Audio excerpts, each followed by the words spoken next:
Já cobrimos uma variedade de casos aqui no Histórias de Crimes Reais, mas alguns são muito mais assustadores do que outros. Os casos de hoje estão entre os mais sombrios e perturbadores de crimes reais que já ouvimos falar.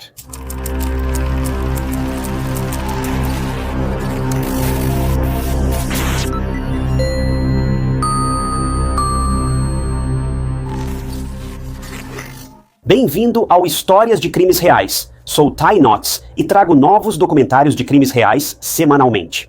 Então, se você gosta do que vê, não deixe de se inscrever. É totalmente grátis e só serve para avisar quando eu postar novos vídeos. Carlin Ramirez nasceu em 10 de abril de 1990 e um filho de Jesus e Susan Ramirez, em Beeville, Texas. Ela cresceu em Del Rio, Texas, com 4 irmãos, Laura, Roxana, Jesus Jr. e Jesus David. Carlin estudou na Comstock High School e se formou em 2009. Carlin, vivendo em Del Rio, adorava atividades ao ar livre e era movido por aventura. O pai dela era um grande fã de rodeio, então não demorou muito para que isso influenciasse Carlin. Carlin passava o tempo montando touros, caçando cervos e criando galos de briga. Para Carlin, essa era a forma ideal de viver. A família Ramirez também era muito religiosa e Carlin era um paroquiano ativo na Igreja Católica do Sagrado Coração. Carlin fez faculdade e se formou tecnólogo, mas, vindo de uma família de veteranos do exército, como sua mãe e tia, logo decidiu seguir o mesmo caminho. Aos 21 anos, Carlin entrou no exército e foi enviada para a Coreia do Sul. Ela era uma lutadora nata e já havia vencido vários torneios de artes marciais mistas. Em 2014, Carlin foi designada à 70ª Brigada de Inteligência Militar e ao 742º Batalhão Militar GAOC em Fort Meade. Ela viajou por todo o mundo enquanto estava em serviço e tinha muita experiência acumulada. De qualquer forma, ela era uma garota legal e de espírito livre. Carlin era o tipo de pessoa que só queria ser melhor, uma filha melhor, uma irmã melhor, uma soldado melhor, uma pessoa melhor em geral. Carlin tinha um ótimo emprego e uma família carinhosa, mas também queria formar a sua própria família. Ela foi destacada para a Coreia do Sul em 2013 e conheceu um homem chamado Sargento Malik Kearney, um especialista em armas químicas de 35 anos e pai de 5 filhos, originalmente de San Antonio, Texas. De acordo com a irmã de Carlin, Roxana, o casal ficou completamente apaixonado um pelo outro. Mas Susan, mãe de Carlin, achava Malik inadequado para sua filha. E o fato de que ele já tinha filhos a incomodava um pouco. Mas Carlin estava feliz com Malik, então Susan decidiu deixar suas apreensões de lado. Eles começaram a namorar e o relacionamento avançou rápido. Em 6 meses, Carlin contou à família que estava grávida. Agora, para Carlin, isso foi nada menos que um milagre. Carlin foi diagnosticada com câncer de colo do útero, o que ameaçava suas chances de ser mãe. Mas Carlin, com sua vontade de viver e lutar, superou a doença e logo entrou em remissão. Quando Carlin descobriu que estava grávida, ela ficou nas nuvens e sabia que esse bebê era um presente de Deus, e faria tudo ao seu alcance para valorizá-lo enquanto vivesse. No início da gravidez de Carlin, ela e Malik ficaram noivos e planejavam o casamento. Na época, porém, Carlin estava servindo em Fort Meade, em Maryland, e Malik estava servindo em Fort Jackson, na Carolina do Sul. Malik pediu transferência para perto de Carlin, mas foi negado, o que foi difícil para o casal aceitar no começo. Equilibrar a gravidez, os empregos, o planejamento do casamento e estar presente um para o outro seria difícil, mas eles conseguiram superar. Avançando para abril de 2015, Carlin e Malik deram as boas-vindas a uma menina saudável que recebeu o nome de Catalea Valley Kearney, ou simplesmente Vale. Carlin sabia, naquele momento, que tinha nascido para ser mãe. Carlin amava Vale de todo o coração. Malik amava sua família e queria oficializar tudo logo. Tanto que o casal se casou em julho de 2015, apenas 3 meses após o nascimento da filha. O principal motivo pelo qual eles se casaram rapidamente foi devido à implementação de uma nova lei do exército que envolvia o casamento de oficiais de baixa patente com oficiais de alta patente. Veja, Carlin era oficial de baixa patente e Malik era sargento, então precisavam oficializar tudo para evitar obstáculos futuros. Mesmo após o casamento, o casal foi designado para lugares distantes. Carlin morava com Vale nos condomínios Lake Village, em Severn, e Malik estava na Carolina do Sul. Mesmo que a situação não fosse ideal, o casal estava fazendo dar certo. Mas apenas 5 semanas após o casamento de Carlin e Malik, tudo chegou a um fim repentino quando Carlin foi encontrada sem vida em sua própria casa. Em 25 de agosto de 2015, durante uma manutenção rotineira, um funcionário visitava casas realizando suas tarefas habituais. Quando ele chegou à casa de Carlin, porém, percebeu que a porta dos fundos estava aberta. Desconfiado, ele chamou os investigadores imediatamente. Quando a polícia chegou, apenas alguns minutos depois, suas batidas não foram atendidas, e a casa estava estranhamente silenciosa, então os policiais não tiveram escolha a não ser entrar na casa e vasculhá-la. O andar de baixo foi revistado e nada parecia fora do comum, exceto o contraceptivo na lixeira da cozinha e sua embalagem no chão da sala de estar. Quando os investigadores subiram as escadas em direção ao quarto principal, ainda não havia nenhum som vindo de lugar algum. Quando finalmente abriram a porta do quarto, diante deles estava uma cena horrível.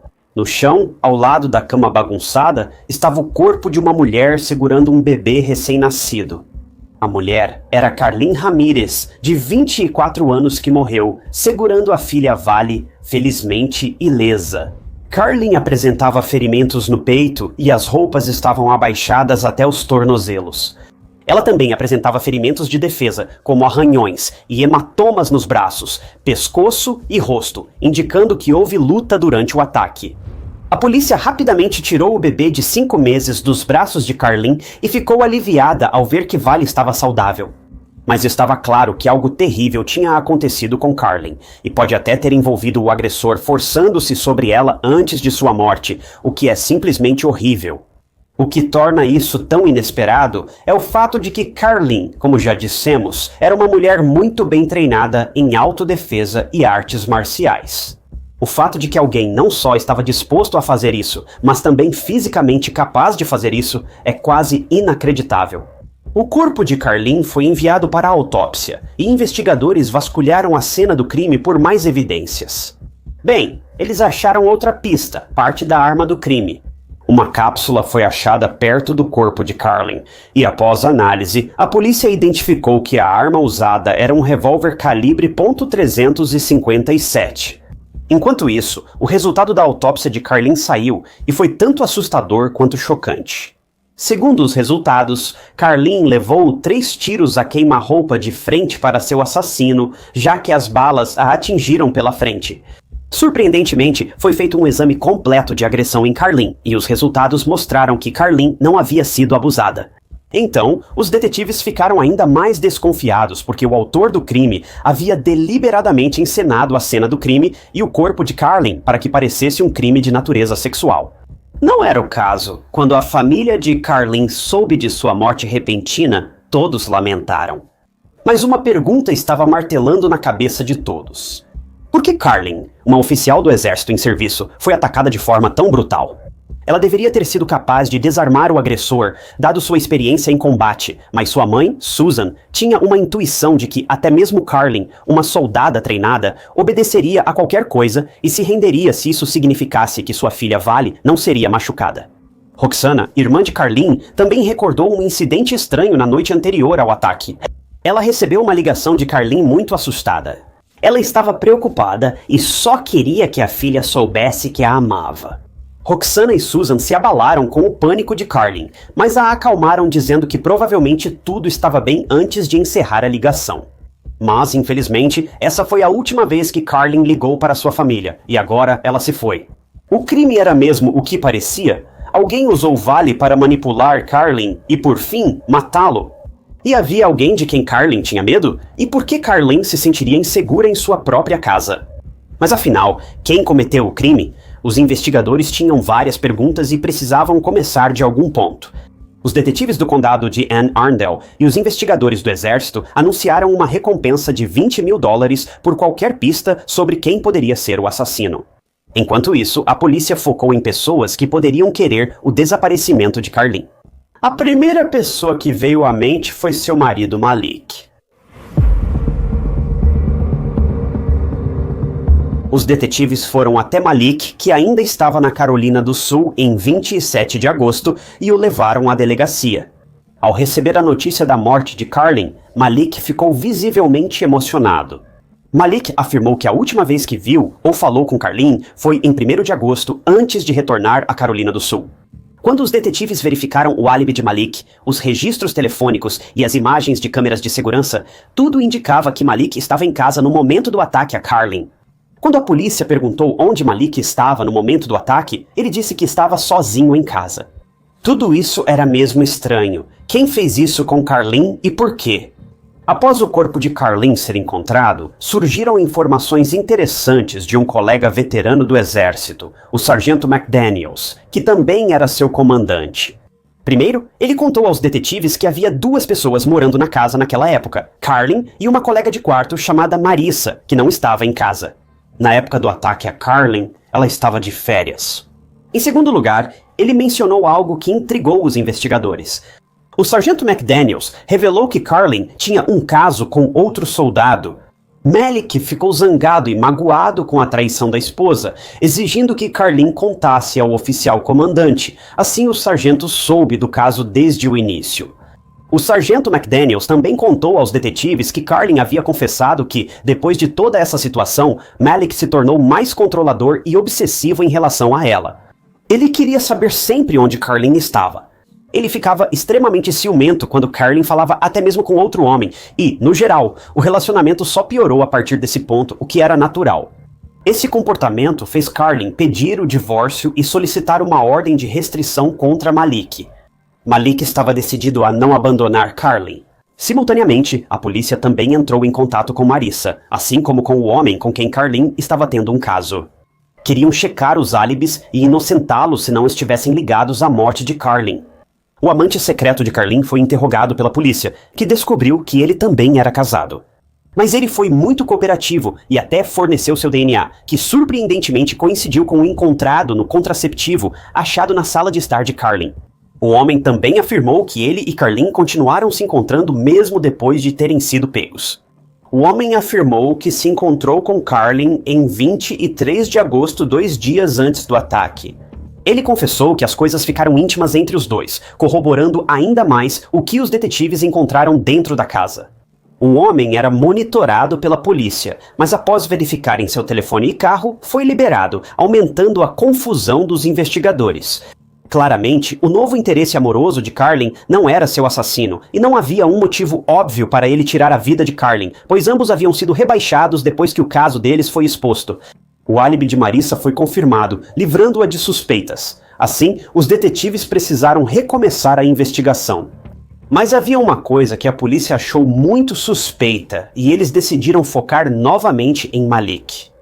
Após ouvirem sobre o comportamento de Malik, sua falta de contato com ela e os acontecimentos após o caso de Carlin, os detetives ficaram inquietos e acharam que havia mais em Malik do que ele mostrava.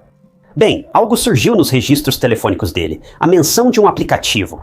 Era um aplicativo instalado no telefone de Malik que podia apagar todo o dispositivo com um toque de botão. Agora, isso já é alarmante o suficiente, porque quem teria um aplicativo desses no telefone? Mas o que realmente chamou a atenção da polícia foi a data configurada no aplicativo. Malik aparentemente configurou o app para apagar todos os dados da noite de 24 até a manhã de 25 de agosto. A data coincidia de forma assustadora com a linha do tempo do ataque a Carlin, e os investigadores tinham certeza de que havia algo estranho. Com sorte, os detetives recuperaram os dados apagados, que os direcionaram corretamente. Malik, que estava tão bravo com Carlin por desrespeitá-lo e ao relacionamento deles ao começar um caso, também estava traindo Carlin pelas costas dela. E não só isso, mas o caso dele já vinha desde quase 2008. A polícia desvendava vários mistérios. Carlin e Malik foram infiéis um ao outro. É curioso como ele forçou Carlin a expor o caso e ser rebaixada, enquanto mantinha suas escapadas em segredo. Se isso não bastasse, Malik também estava tendo um caso há 7 anos com uma veterana do exército, e o nome dela era Dolores Delgado, e ela morava na Flórida. É triste que Dolores, com quem ele teve um relacionamento instável por quase 7 anos, tenha sido sua ruína. Detetives visitaram Dolores na Flórida, e ela logo revelou toda a sua história com Malik. Dolores e Malik se conheceram no exterior e começaram um romance secreto, mas esse caso estava longe de ser normal. Os dois brigavam, terminavam e reatavam várias vezes, e nesse período, tanto Dolores quanto Malik se envolviam com outros. Mas, de alguma forma, os dois sempre acabavam voltando um para o outro, e eventualmente concordaram em continuar esse caso de forma intermitente, o que é meio insano.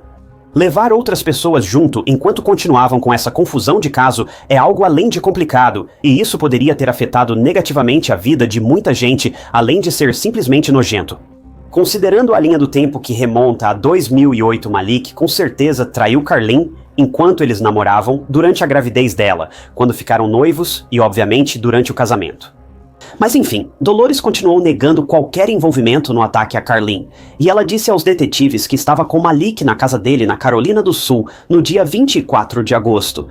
Isso soou imediatamente estranho para os investigadores, porque, de acordo com Malik, ele estava sozinho em casa. Então quem estava mentindo?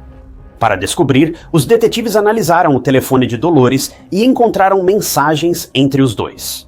Uma mensagem de Malik, enviada cerca de uma semana antes da morte de Carlin, mencionava uma arma de fogo muito barulhenta. Isso logo chamou a atenção da polícia, que vasculhou o Facebook de Dolores e encontrou o que buscava. Aparentemente, Dolores estava tentando vender uma arma de fogo, um revólver calibre .357, para ser exato. Aparentemente, Dolores tinha a mesma arma de fogo usada em Carlin. Dolores, que afirmava não ter ideia sobre o ataque a Carlin, era a dona exatamente da mesma arma de fogo que tirou a vida dela. Ou era uma coincidência mórbida, ou Dolores escondia algo. Enquanto a polícia montava um caso contra Malik e Dolores, eles decidiram agir inesperadamente. Malik e Dolores decidiram sair de suas respectivas casas, na Carolina do Sul e na Flórida, e se mudar juntos para o Texas. Isso alarmou a polícia, e antes que a dupla agisse mais, os detetives precisaram prendê-los, mesmo sem provas sólidas.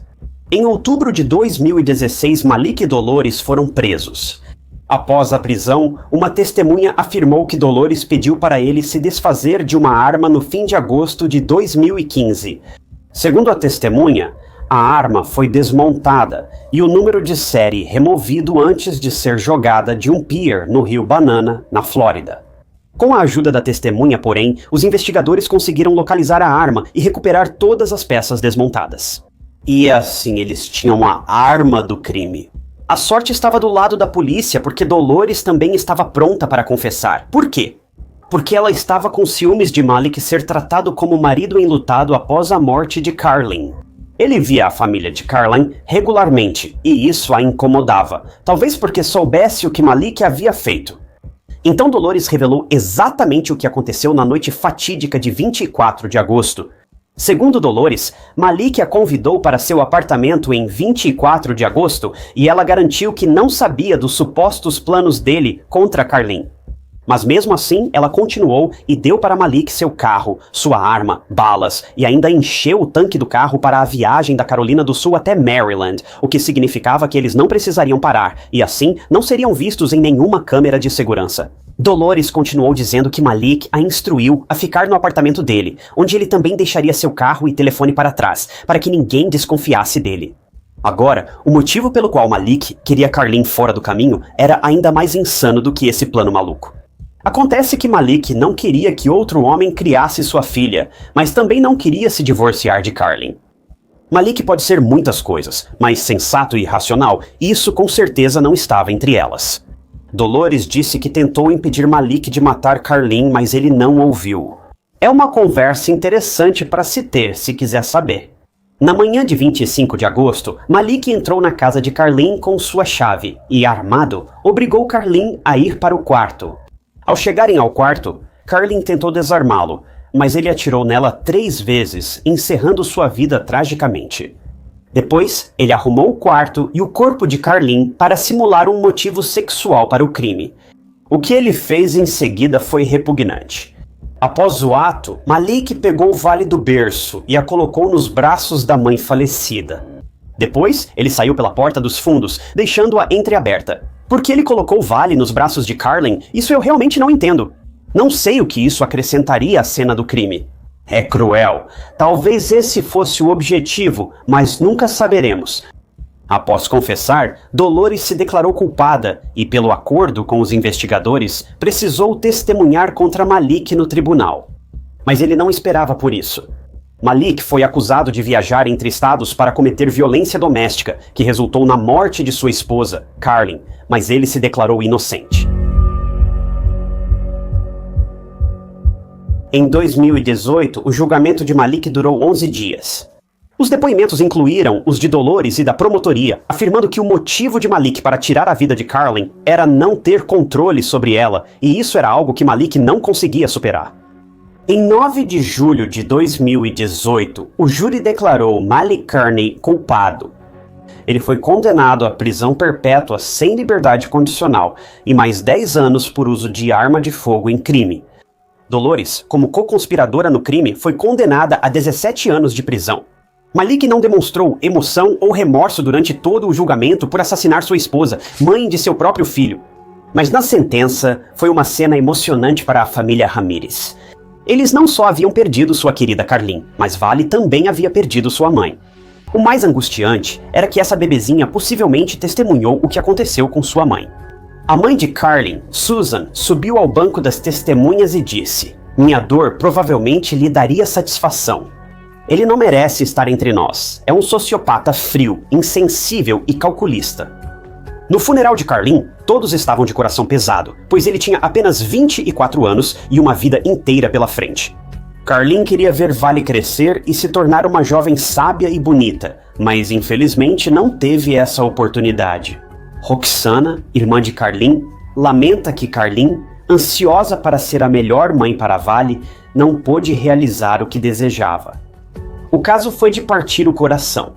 Pensar que Carlin, lutadora determinada que superou o impensável, sofreu nas mãos do marido que tirou sua vida apenas por ego.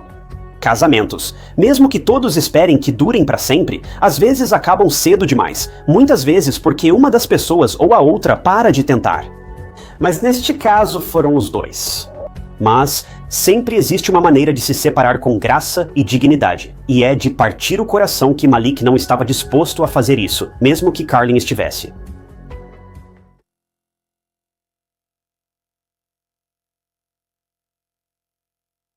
Você nunca esquece sua primeira paixão. As borboletas, a mistura de emoções, a pouca idade e os hormônios tornam tudo surreal, novo e fascinante. É uma experiência, além de uma lição para muita gente por aí. Mas e se o seu primeiro amor se tornar uma experiência muito sombria e mortal?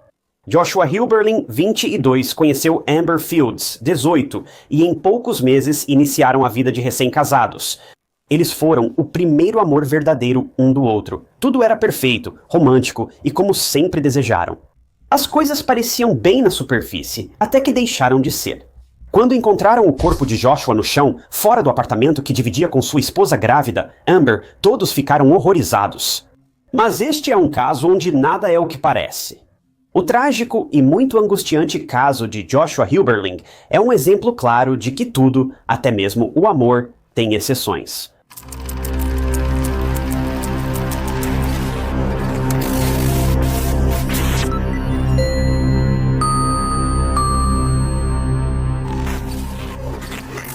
Bem-vindo ao True Crime Stories, sou Ty Notts e trago novos documentários de crimes reais semanalmente. Então, se você gosta do que vê, não deixe de se inscrever. É totalmente grátis e só serve para avisar quando eu postar novos vídeos. Joshua Blaine Hilberling nasceu em 30 de maio de 1988, filho de Patrick e Jean Hilberling, em Tulsa, Oklahoma. Joshua tinha mais 5 irmãos, 3 irmãos, Zach, Scott e David, e 2 irmãs, Karen e Nick. A família Hilberling era muito grande, mas também muito unida. Joshua, quando estava crescendo, era conhecido por ser um garoto muito atlético e esportivo. Ele adorava atividades ao ar livre e estava sempre em movimento. Ele estudou na Victory Christian High School em Tulsa, jogou futebol americano e se formou em 2007. Logo após, ele se alistou na Força Aérea. É seguro dizer que Josué não perdeu tempo para entrar em ação e estava pronto para se dedicar a uma causa muito nobre. Com 1,96 metros e 100 quilos, Josué era uma força notável ao ser aceito na Força Aérea. Apesar de Josué ser forte como um tanque, era muito gentil e amável. Ele era muito família e gostava de crianças. Segundo todos que o conheciam, o sorriso de Josué era sua melhor característica. Mesmo nas fotos, dá para ver que a felicidade no sorriso dele vem de um lugar muito genuíno. Foi exatamente esse sorriso que provavelmente atraiu Amber Campos, de 18 anos. Amber era um pouco mais jovem que Joshua, mas era uma pessoa muito confiante e independente. Ela se saiu incrivelmente bem enquanto crescia e jogava futebol e vôlei na escola, mas de alguma forma ainda conseguia encontrar tempo para competir no atletismo e na dança também. Mas ela conseguiu manter tudo isso e ainda tirar notas incríveis, o que eu realmente não entendo. Mas é seguro dizer que Amber não era uma adolescente comum. Infelizmente, os pais de Amber se separaram quando ela ainda era pequena, e sua mãe se casou com um homem chamado Brian Whitlock, em Tulsa, Oklahoma, que era médico. Amber tinha acabado de se formar no ensino médio em 2010, quando cruzou o caminho de Joshua em uma festa de Halloween. Mesmo que eles não tenham se conectado de imediato, continuaram em contato e, algumas semanas depois, saíram para o primeiro encontro. De acordo com Amber, ela e Joshua se completavam, e ambos tinham características que o outro não possuía. Então, juntos, eles eram o pacote completo. Segundo Amber, Joshua era, abre aspas, o amor da vida dela. É por isso que, após apenas alguns meses de namoro, os dois decidiram se casar.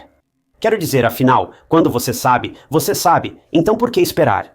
Como Joshua servia na Força Aérea, eles precisavam se mudar com frequência. Após o casamento, Amber e Joshua mudaram-se para Fairbanks, Alaska. E foi aí que eles receberam uma notícia inesperadamente maravilhosa. Amber engravidou e o casal ficou nas nuvens. Tudo aconteceu rápido. Namoro, casamento e agora um bebê. Tudo em menos de um ano. Mas tanto Joshua quanto Amber estavam mais do que animados para começar esse novo capítulo de suas vidas. Após anunciarem a gravidez de Amber, o casal voltou para Tulsa, onde moravam no 25º andar. O casal se estabeleceu esperando por uma gravidez tranquila, mas mal sabiam eles que o novo lar tão amado estava prestes a se tornar uma cena de crime. O dia 7 de junho de 2011 foi o dia fatídico em que tudo desmoronou, e literalmente. À tarde, os operadores do 190 receberam uma ligação perturbadora. Um homem disse ter ouvido vidro quebrando e alguém caindo da janela do 25º andar da University Club Tower segundos depois.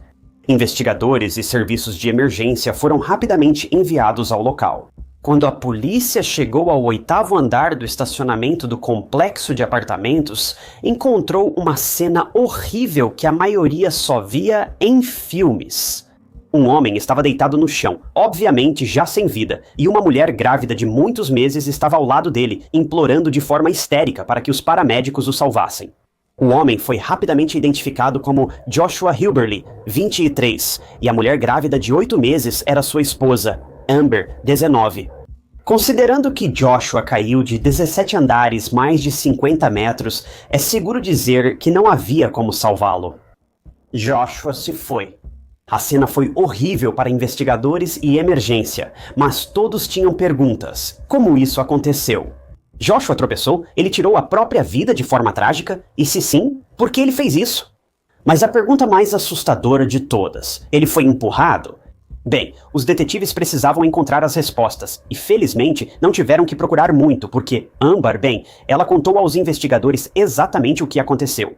Ela disse, abre aspas, ele caiu da janela quando eu o empurrei, mas nem tudo era o que parecia. Amber disse à polícia que empurrou Josué em legítima defesa após brigarem naquele dia. Segundo Amber, a situação ficou tão física que ela, tentando proteger a si e ao bebê, empurrou Josué após ele agarrá-la forte pelos ombros. O empurrão fez com que ele tropeçasse em uma vela caída que estava no chão e ele caiu pela janela, indo ao seu fim. A história era bastante simples e direta. Após a revelação, Amber e sua avó foram levadas à delegacia para interrogatório, enquanto policiais foram ao apartamento do casal para inspecionar e buscar evidências. Mas essa história estranha e distorcida? Bem, isso é só o começo. A caminho da delegacia, a policial Dawn Holloway ouviu Amber dizendo à avó que empurrou Joshua, fazendo com que ele caísse da janela, o que foi uma confissão ali mesmo, independentemente do motivo pelo qual ela fez isso. Na delegacia, as duas mulheres foram levadas à sala de interrogatório com gravação. Amber parecia instável e angustiada. Ela parecia chorar, mas, curiosamente, sem lágrimas. Ela passou de fazer uma cara de choro para ficar completamente séria em questão de segundos. E é simplesmente perturbador assistir à gravação do interrogatório dela. O vídeo inteiro é simplesmente muito estranho. Além disso, a conversa dela com a avó na sala foi simplesmente bizarra. Amber insistia que empurrou Joshua, mas sua avó pedia que ela não dissesse isso e sugeriu procurar um advogado. Amber então fez uma pergunta estranha. Isso não me torna culpada? Às vezes, Amber se dava conta de que poderia ir para a cadeia e que seu marido tinha partido. Os pensamentos dela escureciam e ela repetia: só quero ficar com Josh, não mereço viver. Amber também chegou a dizer algo que complicou ainda mais a trama do que parecia ser um casamento feliz e amoroso do casal. Veja, Joshua e Amber tinham se encontrado com um conselheiro matrimonial e até chegaram a procurar os investigadores em determinado momento. Amber lembrou dos detetives dizendo ao casal que, se continuassem juntos, ela provavelmente acabaria com a vida de Joshua. Se isso não acende o alarme na sua cabeça, não sei o que faria. Vamos chegar a isso em um segundo. Primeiro, lembra dos investigadores que examinaram o apartamento após a queda de Joshua? Quando eles entraram no local, tudo parecia normal. Não havia sinais de luta ou qualquer coisa que indicasse que uma briga tinha acontecido. Estava tudo em ordem. Havia malas arrumadas perto da porta da frente, mas não havia bagunça. O único lugar que estava bagunçado era a área ao redor da janela. Cacos de vidro estavam pelo chão, mas os grandes castiçais perto da janela, que Amber disse que Josué tropeçou, permaneciam intocados e no lugar. Após investigação, a polícia achou um papel no local, que era uma ordem de restrição. Você já deve imaginar para onde isso vai, mas espere, pois se acha que Amber registrou a ordem contra Josué, vai se surpreender. Até para a polícia, parecia um típico caso de violência doméstica. Mas ao analisarem melhor o documento, os investigadores ficaram chocados. Na verdade, Joshua registrou a ordem contra Amber 2 semanas antes, mas ela não foi cumprida. A cena confundiu ainda mais os detetives, já que a história de Amber não batia. Agora, havia provas de que Joshua temia por sua vida e pediu uma ordem de proteção contra a esposa, não o oposto. Eles decidiram perguntar às pessoas se sabiam ou tinham ouvido algo incomum. Felizmente, várias pessoas se apresentaram, incluindo um técnico de manutenção que esteve no apartamento de Joshua e Amber no dia da morte trágica de Joshua. Armando Rosales foi chamado para consertar a janela quebrada no quarto do apartamento de Josh e Amber. Após uma discussão, o casal arremessou a televisão na janela, quebrando-a. Armando se lembrou de Amber muito irritada e também viu Joshua arrumando as malas perto da porta como se fosse deixar Amber. Isso explicava as malas que os investigadores encontraram. Armando se lembrou de que o casal discutia muito, então ele saiu para o corredor e esperou seu colega de trabalho pegar mais alguns itens na garagem. Nesse momento, Armando e outros vizinhos ouviram gritos e brigas. Ouviu-se uma voz feminina, provavelmente da Amber, gritando "não" várias vezes, seguida de passos correndo, algo quebrando e um grito agudo. Infelizmente, o grito era de Joshua caindo. O colega de trabalho de Armando no estacionamento chegou a testemunhar a queda horrível. Ainda mais devastador foi o colega dizer que Joshua parecia apavorado ao cair. Ele certamente não pulou por vontade própria, como suspeitaram os investigadores. O trabalhador também viu Amber indo até a janela segundos depois. Outra testemunha, do outro lado da rua, viu Joshua cair da janela de rosto para baixo. Isso é importante notar, pois parecia que Joshua estava de costas para Amber quando foi empurrado por ela. Então, isso implica que Joshua não estava esperando por isso e ele estava completamente alheio às ações de Amber. Esse detalhe gera muitas perguntas. Joshua e Amber estavam mesmo brigando? E a queda dele foi um acidente trágico e inesperado? Ou talvez ela fosse a ameaça o tempo todo, só esperando o momento certo para atacar Joshua desprevenido. Logo após a queda fatal de Joshua, Armando foi encontrado por uma Amber aflita no corredor, que pediu para ele ir com ela até a garagem. Armando realmente temia Amber naquele momento, e depois relatou tudo no tribunal. Mas ele foi com Amber ao saguão e chamou a polícia para avisar o ocorrido. Ao descobrirem mais detalhes, os investigadores comunicaram o falecimento de Joshua à família, que ficou... Eles não estavam preparados para lidar com uma tragédia tão inacreditável. Poucas horas antes, Joshua estava nas nuvens. A vida estava indo bem, ele tinha um novo bebê a caminho, mas agora tudo estava diferente. A família de Joshua nunca imaginou que ele pudesse morrer de forma tão terrível. Mas com essa interação com a família Hilberling, os detetives ficaram sabendo de coisas ainda mais desagradáveis no relacionamento e casamento nada perfeito de Joshua e Amber. Zack, irmão de Joshua, disse aos investigadores que desde a primeira vez que conheceu Amber, teve uma sensação estranha sobre ela. De acordo com Zack, Amber era controladora, difícil e manipuladora. Zack até aconselhou Joshua a terminar o relacionamento com Amber, mas Joshua recusou e atribuiu o comportamento estranho dela a bagagens emocionais do passado. Seja lá o que isso significasse. Veja, Joshua queria que Amber tivesse uma vida melhor. Ela vinha de uma família desestruturada e mesmo com ótimas notas e destaque nas atividades extracurriculares, as coisas não eram ideais para ela. Aqui vai uma informação que poucos sabem. Tirar apenas notas A ou ruins pode ser resposta ao trauma. Na verdade, todas aquelas atividades extracurriculares que Amber participava provavelmente eram apenas uma forma de escapismo, uma maneira de fugir da situação difícil em casa. Tudo o que Josué queria era estar com Amber e vê-la feliz e tranquila, mas isso não aconteceu. Pouco tempo depois, Josué foi alvo da manipulação e do comportamento violento de Amber. Em vez de escapar da situação em casa, Amber permitiu que isso se tornasse parte dela, e agora isso a acompanhava em um novo relacionamento. Josué confidenciou aos pais que Amber o agrediu várias vezes, empurrou-o escada abaixo e atirou objetos nele, incluindo um abajur que acertou sua cabeça, e por causa disso, ele precisou levar 20 pontos. Mas Josué também soube que Amber começou a abusar de substâncias, o que agravou a situação e a deixou ainda mais cruel e violenta com ele. Josué acabou buscando serviços de intervenção contra a violência doméstica para pedir ajuda.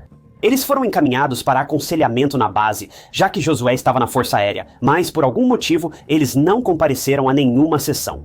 Segundo a família de Josué, ele só permaneceu com Amber porque ela estava grávida e ele queria participar da vida do bebê, o que é de partir o coração. Josué estava em conflito. Ele queria deixar Amber, mas só ficou por causa do bebê. Isso torna ainda mais difícil perceber que Josué nunca chegou a ver seu filho, mesmo depois de ter ficado por tanto tempo. Mas 7 de junho foi o dia em que Josué teve o suficiente e ele estava pronto para ir embora. Será que esse foi o motivo de Amber, irritada, tê-lo empurrado pela janela? Já a família de Amber contava uma versão bem diferente dos fatos. De acordo com a mãe de Amber, Rhonda, Josué era o agressivo no relacionamento. Ela afirmou que Josué era quem tinha problemas com abuso de substâncias, e isso levou à sua dispensa da Força Aérea. Isso é apenas uma alegação da família de Amber e não foi comprovado. Amber chegou a acusar Josué de estar sob influência naquele dia, mas os exames toxicológicos dele deram negativo para substâncias ilegais. Então Amber mentiu, podendo ter enganado a família, o que explica as acusações infundadas. Courtney Dye, amiga de Amber, descreveu o relacionamento de Amber e Josué como perigoso e tóxico, mas disse que no fim era amor. Pessoal, vou falar como é de verdade. Essa afirmação é das mais absurdas que já ouvi, e acho que todos ficamos mais burros ao ouvi-la. Mas de qualquer forma, quanto às acusações de violência, a família Hilberling afirmou várias vezes que Joshua não era uma pessoa abusiva. Os pais de Joshua disseram: ensinamos Joshua a nunca bater em uma mulher, mas não pensamos em ensinar a se afastar. Tanto a família de Joshua quanto a de Amber estavam lutando por seus respectivos filhos. Os detetives precisavam descobrir quem estava certo ou errado, e tudo logo seria revelado ao mundo. Após analisar as provas, Amber, 19 anos, foi presa acusada de homicídio em primeiro grau do marido, Joshua Hilberling. Ela foi liberada sob fiança, com tornozeleira eletrônica, toque de recolher, só podendo ficar na casa da mãe ou avó, além de testes frequentes de bafômetro e urina. Enquanto isso, os preparativos para o julgamento seguiam. No dia 6 de agosto de 2011, Amber finalmente deu à luz um menino saudável, que ela chamou de Levi Carter. Durante o tempo em que estava em liberdade sob fiança, Amber pôde até frequentar a universidade e estudou na Rose State College. Porém, a liberdade de Amber foi breve. Ela foi presa novamente por violar as condições do pré-julgamento. Veja, Amber descumpriu as regras da fiança, ficava fora até tarde, mudava de localização, alterava o toque de recolher e deixava a tornozeleira descarregar. Além disso, vestígios de substâncias ilegais foram achados em seu organismo 2 vezes. Essa mulher simplesmente não poderia se importar menos. Mesmo que Amber insistisse em sua inocência e alegasse legítima defesa ao empurrar Josué, suas colegas de cela após a segunda prisão contavam outra versão. De acordo com 2 detentas que estavam na mesma cela que Amber, ela zombava continuamente de Josué, xingava ele e ria sobre ter matado o marido como se fosse uma piada. Amber recebeu 2 propostas de acordo judicial, recusou ambas e manteve sua alegação de legítima defesa, acreditando que sairia ilesa. O julgamento de Amber começou e a promotoria reduziu a acusação de homicídio em 1º grau para 2º grau. Eles analisavam uma sentença de 15 anos à prisão perpétua. De acordo com a promotoria, Amber era uma mulher controladora, manipuladora e violenta.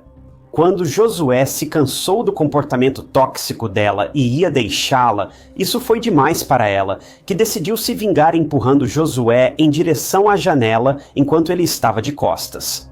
Devido ao fato de Josué ser um cara tão grande, o impacto da queda quebrou o vidro e, tragicamente, Josué não pôde ser salvo após a queda horrível.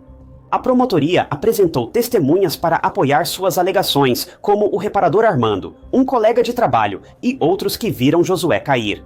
A defesa, por outro lado, manteve o argumento de legítima defesa e chegou ao ponto de culpar o condomínio pela negligência na manutenção e integridade das janelas. Segundo a defesa, o prédio era antigo e tinha janelas frágeis. A vedação estava deteriorada e os vidros eram muito finos e antigos. A promotoria contestou e afirmou que o estado da janela não causou a quebra. Na verdade, o impacto do corpo de Josué foi o que causou a quebra, quando ele foi empurrado por Amber. O júri deliberou por 3 horas e, em 18 de março de 2013, quase 2 anos após a morte de Josué, Amber foi considerada culpada de homicídio em 2º grau. A sentença foi realizada em 23 de abril de 2013 e Amber recebeu 25 anos de prisão. Ela precisou pagar a multa de $10.000 e as despesas do funeral do marido. Após a sentença, Amber recorreu por má representação, porém o Tribunal de Apelações de Oklahoma manteve a condenação em 2014, e agora ela cumprirá a pena no Centro Correcional Mabel Bassett, prisão feminina de segurança média em McLeod, Oklahoma. Após a sentença, Amber continuou alegando inocência e deu entrevistas à British Broadcasting Corporation Dr. Phil e a uma televisão local de Tulsa. Na entrevista com Dr. Phil, Amber disse: "Eu amava muito Josué. Fiquei com ele o quanto pude. Eles me fizeram parecer um monstro. Partiu meu coração vê-lo partir. Assim, a intenção de matar alguém que você tanto ama não seria plausível." Pouco depois de sua sentença, Amber se apaixonou novamente na prisão, desta vez por uma mulher chamada Patrícia. É curioso ver Amber chamando Joshua de amor da vida, enquanto ficava com uma colega de cela. Em 23 de outubro de 2016, Amber escreveu uma carta endereçada à produtora executiva do Canal 8 de Tulsa, Amy Sullivan, declarando seu interesse em participar de uma entrevista, apesar, abre aspas, de suas sinceras reservas. Pelo que parece, a carta parecia bem normal e nada estava fora do comum, mas ela nunca foi enviada. E apenas um dia depois, em 24 de outubro, os guardas da prisão encontraram Amber Huberlin inconsciente em sua cela às 17h33. Ela tinha 25 anos na época de sua morte, e ficou claro para o legista que ela havia tirado a própria vida. A família de Amber acredita que sua morte foi maliciosa e que havia outra pessoa envolvida, pois a carta dela não mencionava suicídio.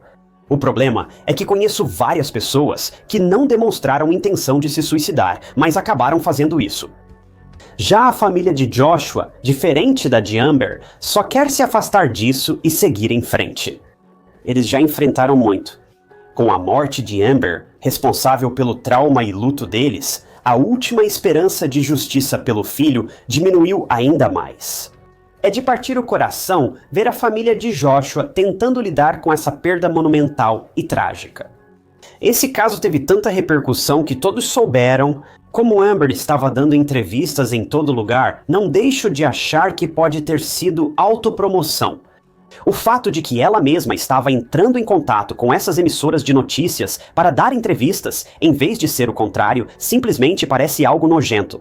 A família de Joshua já passou por muita coisa, e acho justo que eles só queiram lamentar em paz, longe de toda essa confusão e atenção da mídia, para que possam lembrar e relembrar os momentos felizes com Joshua.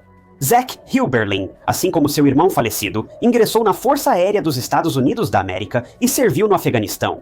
Não passa um dia sem que a família Hilberlin sinta falta de Joshua. A mãe de Joshua afirma que prefere lembrar do filho pelos bons momentos, não pela forma como ele morreu. Ela disse: "Qualquer um que conheceu Josh sentirá falta de seu sorriso. Nunca o esqueceremos. Ele é único."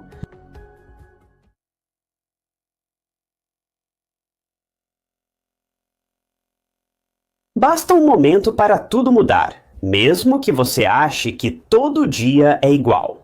Você acorda, vai trabalhar, resolve coisas, encontra os amigos, volta para casa, come, dorme, repete. Mas basta um minuto, até mesmo um segundo, para as coisas mudarem completamente. E então tudo muda. Pela primeira vez você sente falta da rotina previsível da sua vida. Foi exatamente o que ocorreu com a família Barry quando James Barry, de 21 anos, foi brutalmente atacado em casa. O que era para ser um jantar de família tranquilo, virou a noite mais traumatizante da vida de todos. Isso mostra como uma única coisa pode mudar completamente o rumo da sua vida ou até mesmo acabar com ela. O caso trágico de James Barry é inacreditavelmente terrível, porque a emoção que levou o autor a tirar a vida de James era algo que muitas pessoas sentem. E isso era simplesmente mágoa e talvez um pouco de raiva.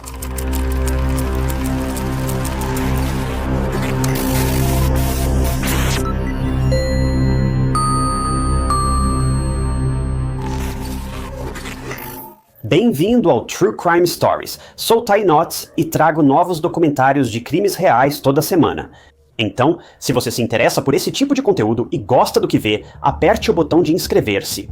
Não custa nada e te mantém atualizado com todos os meus vídeos mais recentes. James Nicholas Barry nasceu em 28 de maio de 1995 em Wellington, Flórida, filho de Nicola e James Barry. Ele tinha uma irmã mais velha chamada Alexandra. Crescendo, James era visto como gentil, tímido e bondoso. Ele tinha um pequeno grupo de amigos e era muito próximo da família. Mas ele não era tão extrovertido ou imprevisível quanto outras crianças. James e sua irmã Alexandra eram melhores amigos e passavam a maior parte do tempo em casa com seus animais. A família Barry tinha 5 cavalos, 5 cachorros e 5 gatos, então é seguro dizer que eles eram apaixonados por animais de verdade. De acordo com Alexandra, James era um bom garoto que nunca se colocava em situações perigosas ou realmente se metia em encrenca. Ele era um garoto comportado e passava a maior parte do tempo fora com seu melhor amigo, brincando de pega-pega, pegando sapos e girinos, vivendo uma infância normal. Mas em 2002, quando James tinha apenas 7 anos, infelizmente seus pais se separaram. Nicola e James perguntaram às crianças com quem elas queriam morar, o que, aliás, nunca façam. Não é responsabilidade de uma criança pequena tomar decisões entre seus 2 pais.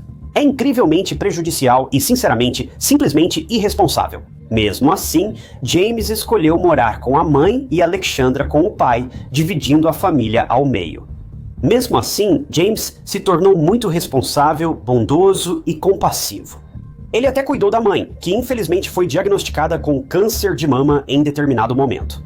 Foi um período muito difícil para Nicola e para o restante da família Barry, mas juntos eles superaram e Nicola conseguiu sair dessa fase terrível da vida dela com o filho ao seu lado. Eventualmente, a mãe de James começou a namorar um homem chamado Guy Hand, e James Sr. acabou se casando com outra mulher chamada Tricia. Apesar da mudança completa na dinâmica familiar, a família Barry permaneceu unida no final. Na adolescência, James não era um garoto popular na escola. Sua única fuga era jogar videogame, algo que ele e Alexandra faziam juntos. Enquanto Alexandra parou de jogar à medida que envelhecia, James continuou profundamente apaixonado pelo hobby durante toda a sua vida. Mas mesmo que James passasse a maior parte do tempo sozinho em casa, logo ele conheceu alguém especial, e o nome dela era Melanie M. Ela também era gamer e estudava na Seminole Ridge Community High School, mesma escola de James. Os dois se deram bem imediatamente, e o que começou como uma amizade se transformou em algo mais. Os pais de Melanie eram originalmente do Camboja, e ela também tinha parentes em Maryland. Melanie também era muito tímida e extremamente discreta ao falar. Aquele tipo de pessoa que você precisa se inclinar para ouvir melhor. Esse era o tipo de pessoa que Melanie era. Mas fora isso, Melanie virou praticamente parte da família Barry assim que começou a namorar James. Todos ficaram muito felizes por James. Esse foi o primeiro relacionamento sério dele, e conhecer Melanie ajudou James a sair um pouco da sua concha. Ele demonstrava mais confiança e conforto, e até amigos e família de James notaram a mudança. Melanie passava feriados como Natal e Ação de Graças com a família Barry, e a mãe de James, Nicola, só tinha coisas boas a dizer sobre ela. James e Melanie se completavam e eram apaixonados. Logo James se formou no ensino médio e se matriculou na Palm Beach State College. Melanie logo conseguiu seu General Educational Development e dizem que depois foi para Palm Beach para ficar mais perto dele. Quando tinha 21 anos, James morava em Loxahatchee, Flórida, trabalhava meio período e no geral estava indo muito bem, cercado por pessoas que amava. Mas tudo isso estava prestes a mudar. Em 16 de novembro de 2016, a família Barry se preparava para o jantar. James também convidou Melanie, e as coisas tinham corrido muito bem. A família se reuniu, conversou, saboreou uma ótima refeição e curtiu a companhia, avançando para 00h52, no dia 17 de novembro, e o 911 recebeu uma ligação frenética de Nicola, mãe de James. Nicola estava angustiada ao telefone e disse várias vezes que seu filho sangrava muito no chão de casa. Os paramédicos foram acionados e, quando chegaram ao local, se depararam com o que só poderia ser descrito como um pesadelo horrível. Onde os paramédicos olhavam, tudo estava vermelho. Do corredor até a porta da frente e o chão que levava para dentro da casa era uma bagunça, como uma cena de filme de terror. Ao chegarem ao quarto de James, os paramédicos encontraram uma cena comovente. A mãe de James, Nicola, o namorado dela, Guy, e o melhor amigo de James, Jeff, estavam todos no chão tentando ajudar James, mas não estava funcionando. James, de 21 anos, infelizmente não pôde ser salvo. Esperamos um dia morrer cercados por quem mais amamos. Mas uma cena como essa nunca é o que imaginamos. Isso foi horrível. A polícia foi chamada ao local em pouco tempo porque os ferimentos que James tinha eram compatíveis com alguém atacando James com um objeto cortante. Enquanto os detetives tentavam descobrir o que realmente tinha acontecido com James, a notícia da morte de James se espalhou rapidamente. Sua irmã Alexandra foi avisada por Nicola e ela ficou completamente surpresa com a notícia. Toda a situação só piorava a cada ligação que a família fazia. Enquanto isso, a polícia vasculhou a área tentando encontrar algo que explicasse o que aconteceu com James e quem fez aquilo. Felizmente, os detetives acharam uma arma suspeita na bancada da cozinha. Era uma faca longa, curva e afiada, e pelo que parecia, era a arma que tinha sido usada para tirar a vida de James. Mas a polícia não podia prender o autor só com a arma do crime. Então, eles não tiveram escolha a não ser interrogar primeiro as pessoas dentro da casa. Na cabeça deles, qualquer um podia ser suspeito. Desde o melhor amigo de James até a própria mãe dele, todos estavam no radar da polícia. A primeira pessoa com quem os detetives falaram foi o melhor amigo de James, Jeff. Logo descobriram que Jeff estava morando com James na época. Jeff contou os acontecimentos de algumas horas antes e foi traumatizante para ele, para dizer o mínimo. Jeff se lembrou de ter ido dormir por volta das 22h naquela noite depois de jantar na casa dos Barry. James estava jogando videogame naquela hora, e nada parecia fora do comum. Mas de repente, depois de algumas horas, James acordou Jeff e disse algo como, "Acho que acabou." James estava grogue e mal lembra da conversa, mas disse para ele dormir novamente e ele obedeceu. Depois, Jeff ouviu um estrondo alto, levantou-se e foi ao quarto de James, onde viu a cena horrível. Mas Jeff lembrou um detalhe crucial da arma do crime. Ele disse que viu a faca no chão perto de onde encontrou James. Mas se você se lembra, os investigadores encontraram a faca na cozinha.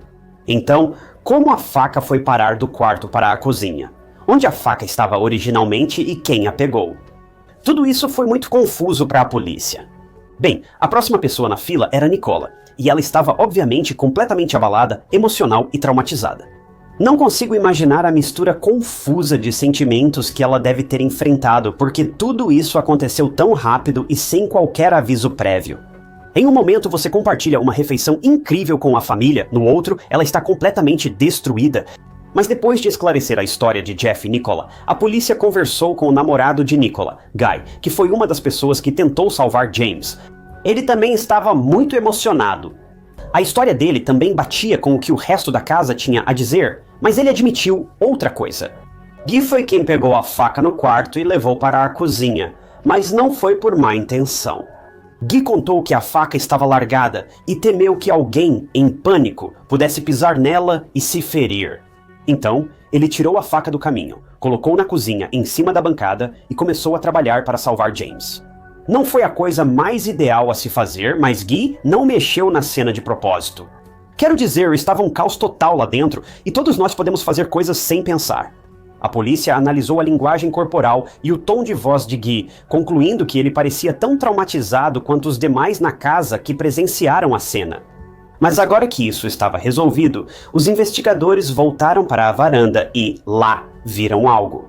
Na mesa, havia um celular sem vigilância com capinha rosa. Naturalmente, parecia ser o celular de uma mulher, mas não era o da Nicola. Enquanto a polícia tentava descobrir de quem era aquele celular, eles foram distraídos pelo som de um carro chegando na garagem e uma mulher desceu. Ela tinha a idade da Nicola e procurava a filha, que não via a noite toda. Os investigadores estavam confusos, mas Nicola, Jeff e Guy explicaram tudo. A mulher era a mãe da Melanie, dona do telefone e namorada do James. A polícia então juntou as peças e agora sabia que, além das 3 pessoas com James, Melanie também havia sido convidada para o jantar. Mas onde ela estava agora? E por que deixou o telefone? Será que ela estava em apuros?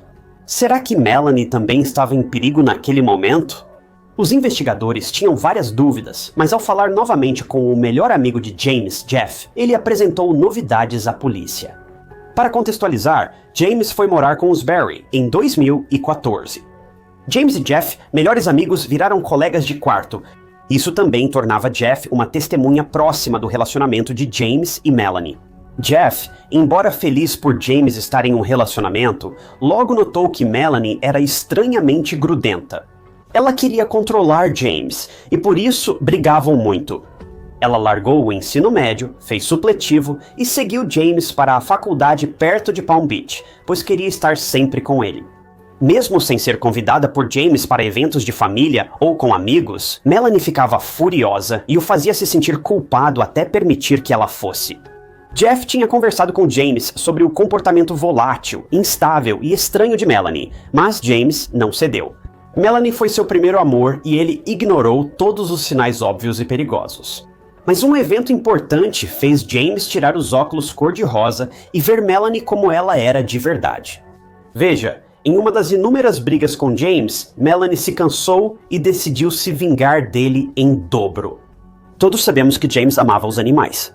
Bem, ele tinha um aquário de água salgada muito caro em casa, cheio de peixes, e Melanie, em um acesso de raiva, envenenou a água, fazendo com que todos os peixes de James morressem. Esse foi o novo fundo do poço para Melanie.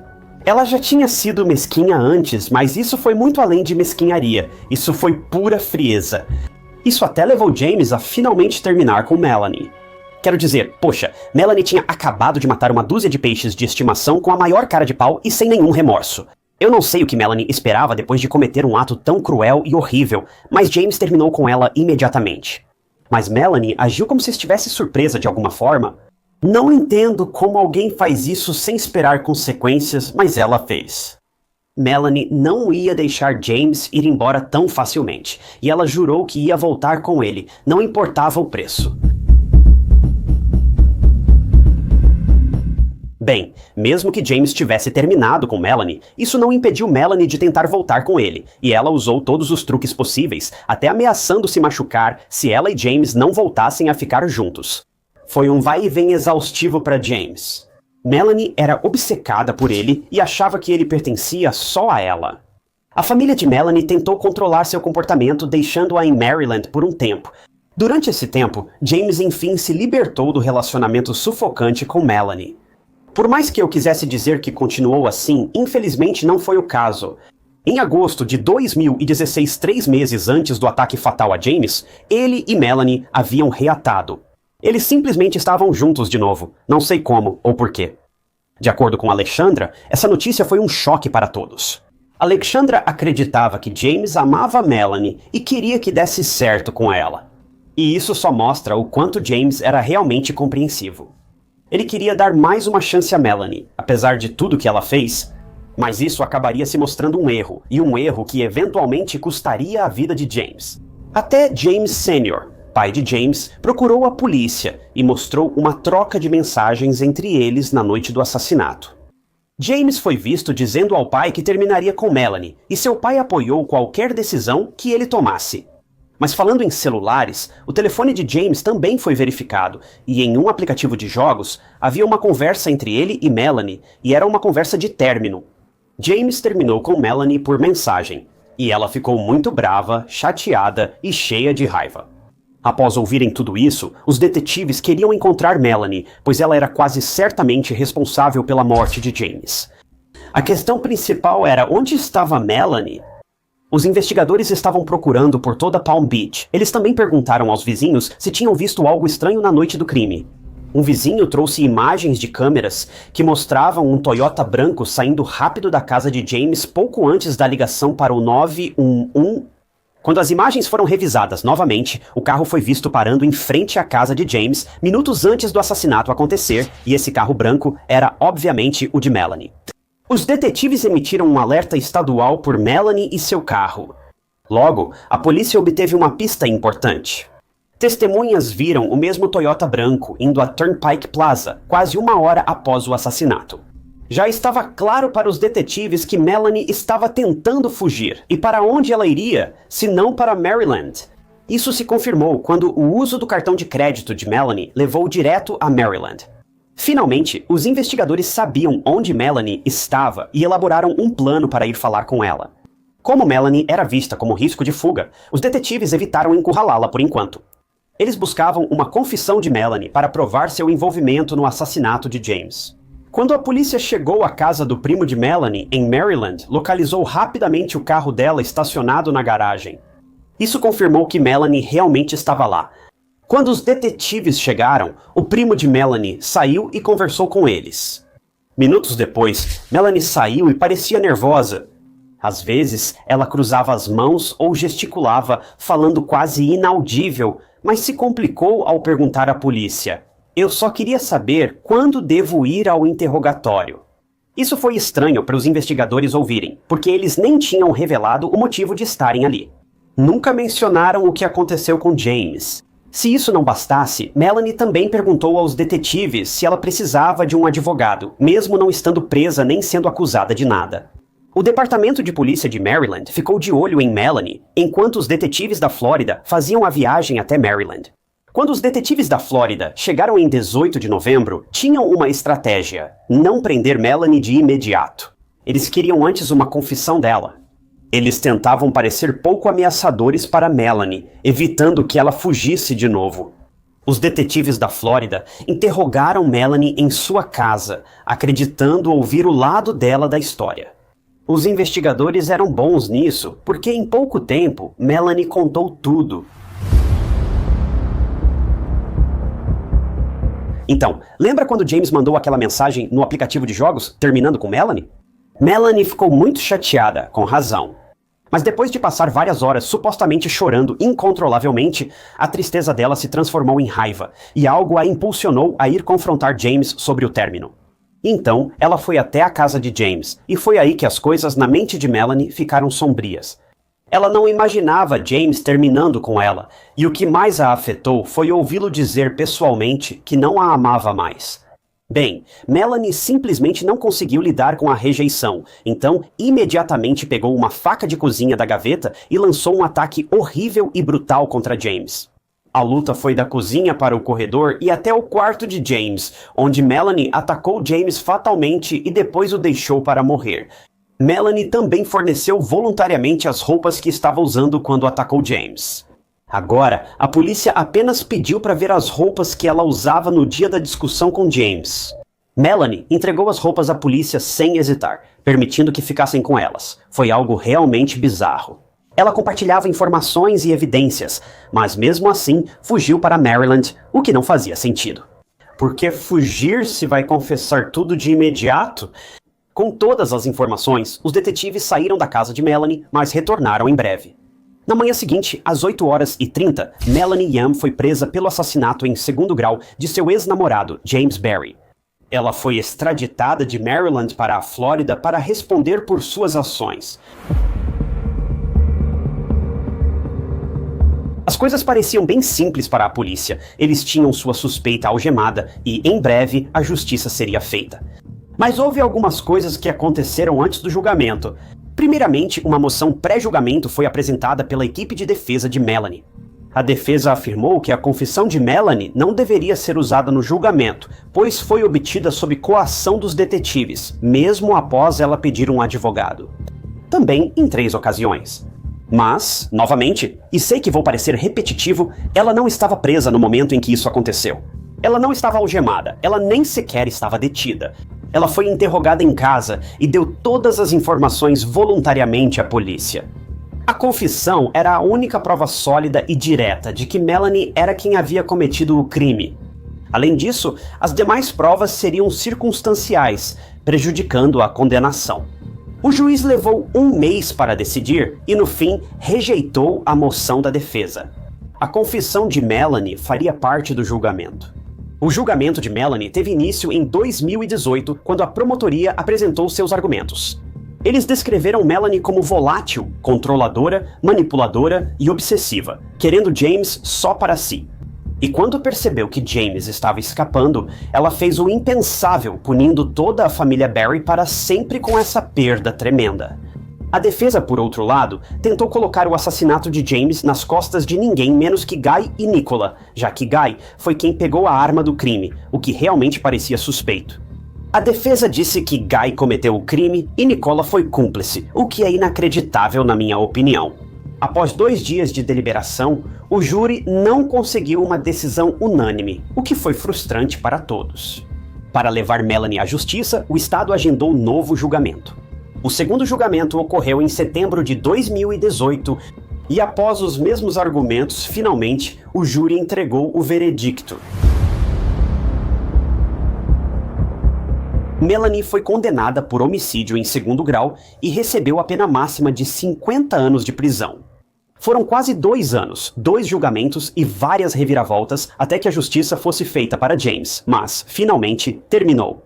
A família Barry havia sofrido um trauma inimaginável. Eles não apenas perderam seu filho amoroso, gentil e bondoso, mas a mãe dele ainda foi acusada de ser cúmplice no assassinato dele em meio a tudo isso. É um tipo diferente de dor. James morreu porque Melanie não quis terminar com ele. Melanie não suportava pensar que James a rejeitasse, perdeu o controle e tudo terminou de forma trágica. Segundo Alexandra, a família Barry nunca mais será a mesma e ficará traumatizada para sempre. Mesmo que a justiça seja feita, 50 anos não são suficientes para tirar o trauma, a dor e o pesadelo. A rejeição dói muito. Pode ser o fim do mundo para muitas pessoas. Mas recorrer à vingança contra alguém que não sente o mesmo por você não é apenas irracional, como nunca termina bem. Deixar nossas emoções assumirem o controle em situações como essa é um erro prejudicial. Términos são de partir o coração e sim, são incrivelmente dolorosos, mas é algo que acontece com quase todo mundo em algum momento da vida. Mas o que não é normal é arruinar ou acabar com a vida de alguém de forma permanente, tudo em nome da vingança.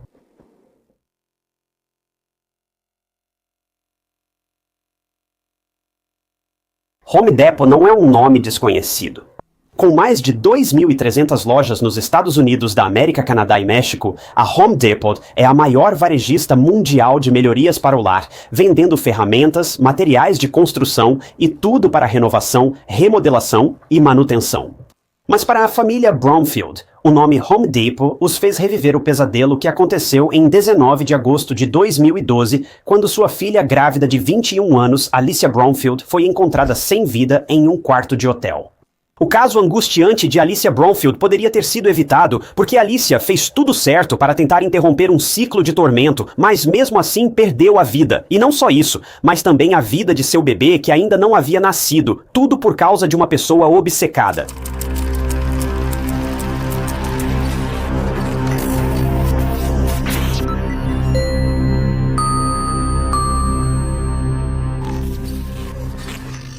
Bem-vindo ao Histórias de Crimes Reais. Sou Ty Notts e trago documentários semanais sobre crimes reais. Se prefere ouvir crimes reais narrados por uma pessoa e não por um robô, inscreva-se. É de graça e você acompanha meus vídeos mais recentes. Alicia Bromfield nasceu em 28 de agosto de 1990, filha de Sherry e James, em Joliet, Illinois. Alicia tinha uma irmã, Brianna, e 3 irmãos, Luke, Chase e Colton. Alicia era vista como uma criança feliz e energética. Ela sempre foi muito próxima da família, principalmente da mãe e da avó.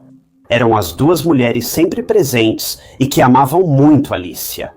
Infelizmente, a avó de Alicia faleceu pouco depois, deixando Alicia arrasada. A avó dela era uma pessoa fundamental em sua vida e é seguro dizer que Alicia sentiu a ausência e um vazio crescente após a morte da avó. Mesmo assim, Alicia manteve sua personalidade vibrante e única. Ela era ativa na escola, gostava de brincar ao ar livre e era uma alegria conviver com ela. Alicia estudou na Academia Católica de Joliet, formou-se em 2008 e depois cursou Justiça Criminal e Psicologia Forense na Universidade Western Illinois. Alicia era muito próxima da mãe, Sherry, porque seus pais se divorciaram cedo e ela viveu a maior parte do tempo com Sherry. Quando Sherry conheceu outro homem e se casou, Alicia ficou muito feliz por ela. Ela ficou muito feliz que sua mãe finalmente encontrou alguém, pois sempre gostou de famílias grandes. Alicia também queria uma família só dela. Ela sabia, no fundo do coração, que nasceu para ser mãe, e se havia uma coisa que Alicia queria mais do que tudo, era ter uma família grande, feliz e amorosa. Aos 16 anos, Alicia começou a trabalhar na Grand Flower Growers. Ela fazia arranjos de flores, de tirar o fôlego, que depois eram vendidos no Home Depot perto dela. Ela adorava trabalhar lá. Era um trabalho fácil de conciliar, pois ela era estudante em tempo integral e gostava de mostrar criatividade com flores, alegrando os clientes. O trabalho dela como florista pagava na baixa temporada, o que era uma grande vantagem para Alicia. Uma estudante do ensino médio com trabalho flexível e bem pago, algo que ninguém recusaria. Quando terminei o ensino médio, eu era técnico de televisão autônomo. Ganhando uns $50 por semana, então a Alicia já estava com a vida feita. Apesar do trabalho perfeito e ideal, Alicia enfrentava problemas no trabalho, mas não por clientes desagradáveis ou estresse de grandes pedidos de última hora. Na verdade, a raiz dos problemas era alguém que era seu superior. Ele era Brian Cooper, de 35 anos. Aos 16 anos, Alicia começou a trabalhar na Grand Flower Growers e logo chamou a atenção do chefe, Brian. No início, os dois tinham uma amizade de trabalho muito normal. Eles conversavam sobre o trabalho, sobre o dia a dia e coisas assim. Mas logo as coisas mudaram para Brian. Ele queria mais de Alicia. Ele queria um relacionamento exclusivo com ela, mas Alicia sempre rejeitava suas investidas. Primeiramente, ela tinha apenas 16 anos, enquanto Brian tinha 35, o que já é alarmante e totalmente inapropriado por si só. Mesmo assim, o homem deveria ter entendido quando Alicia rejeitou todas as suas investidas. Sei que isso foi muito difícil para Alicia, afinal, pense bem. Tecnicamente, esse era o chefe dela e foi super constrangedor para Alicia ter que manter Brian e suas investidas estranhas afastados enquanto ainda tentava cuidar do seu trabalho. Brian era alguém que Alicia via e interagia diariamente, tornando a situação difícil para ela. Além disso, Alicia não podia largar o emprego, pois era estudante com dificuldades financeiras e precisava do dinheiro. O trabalho pagava bem, então desistir por causa de um chefe estranho parecia injustificado. Mesmo que Brian estivesse sendo muito insistente com Alicia e continuasse a persegui-la, é importante saber que Alicia nunca correspondeu. Ela tentou ser profissional, mas Brian não entendeu. Alicia, porém, não era ingênua. Ela não deixou seu chefe assediá-la. Ela fez várias reclamações à empresa sobre o comportamento grosseiro e inadequado de Brian. De acordo com as reclamações de Alicia, se ela rejeitasse Brian ou se ele a visse conversando com outro cara, ele recorria a chamá-la de nomes muito inadequados. Brian era uma pessoa ruim que não aceitava a rejeição de uma mulher. E toda vez, em vez disso, ele ficava verbalmente agressivo.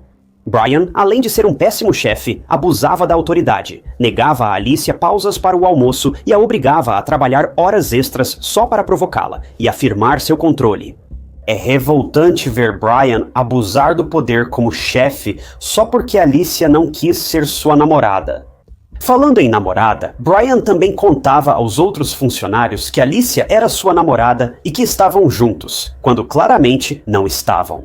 Brian parecia gostar de espalhar esses boatos falsos sobre ele e Alicia. E preciso lembrar que ele era um homem de meia idade e ela era apenas uma adolescente do ensino médio nessa época. Enfim, Alicia já estava exausta com isso. Ela estava tentando conciliar os estudos, viver sua vida e apenas fazer seu trabalho, mas Brian não desistia de sua obsessão por Alicia.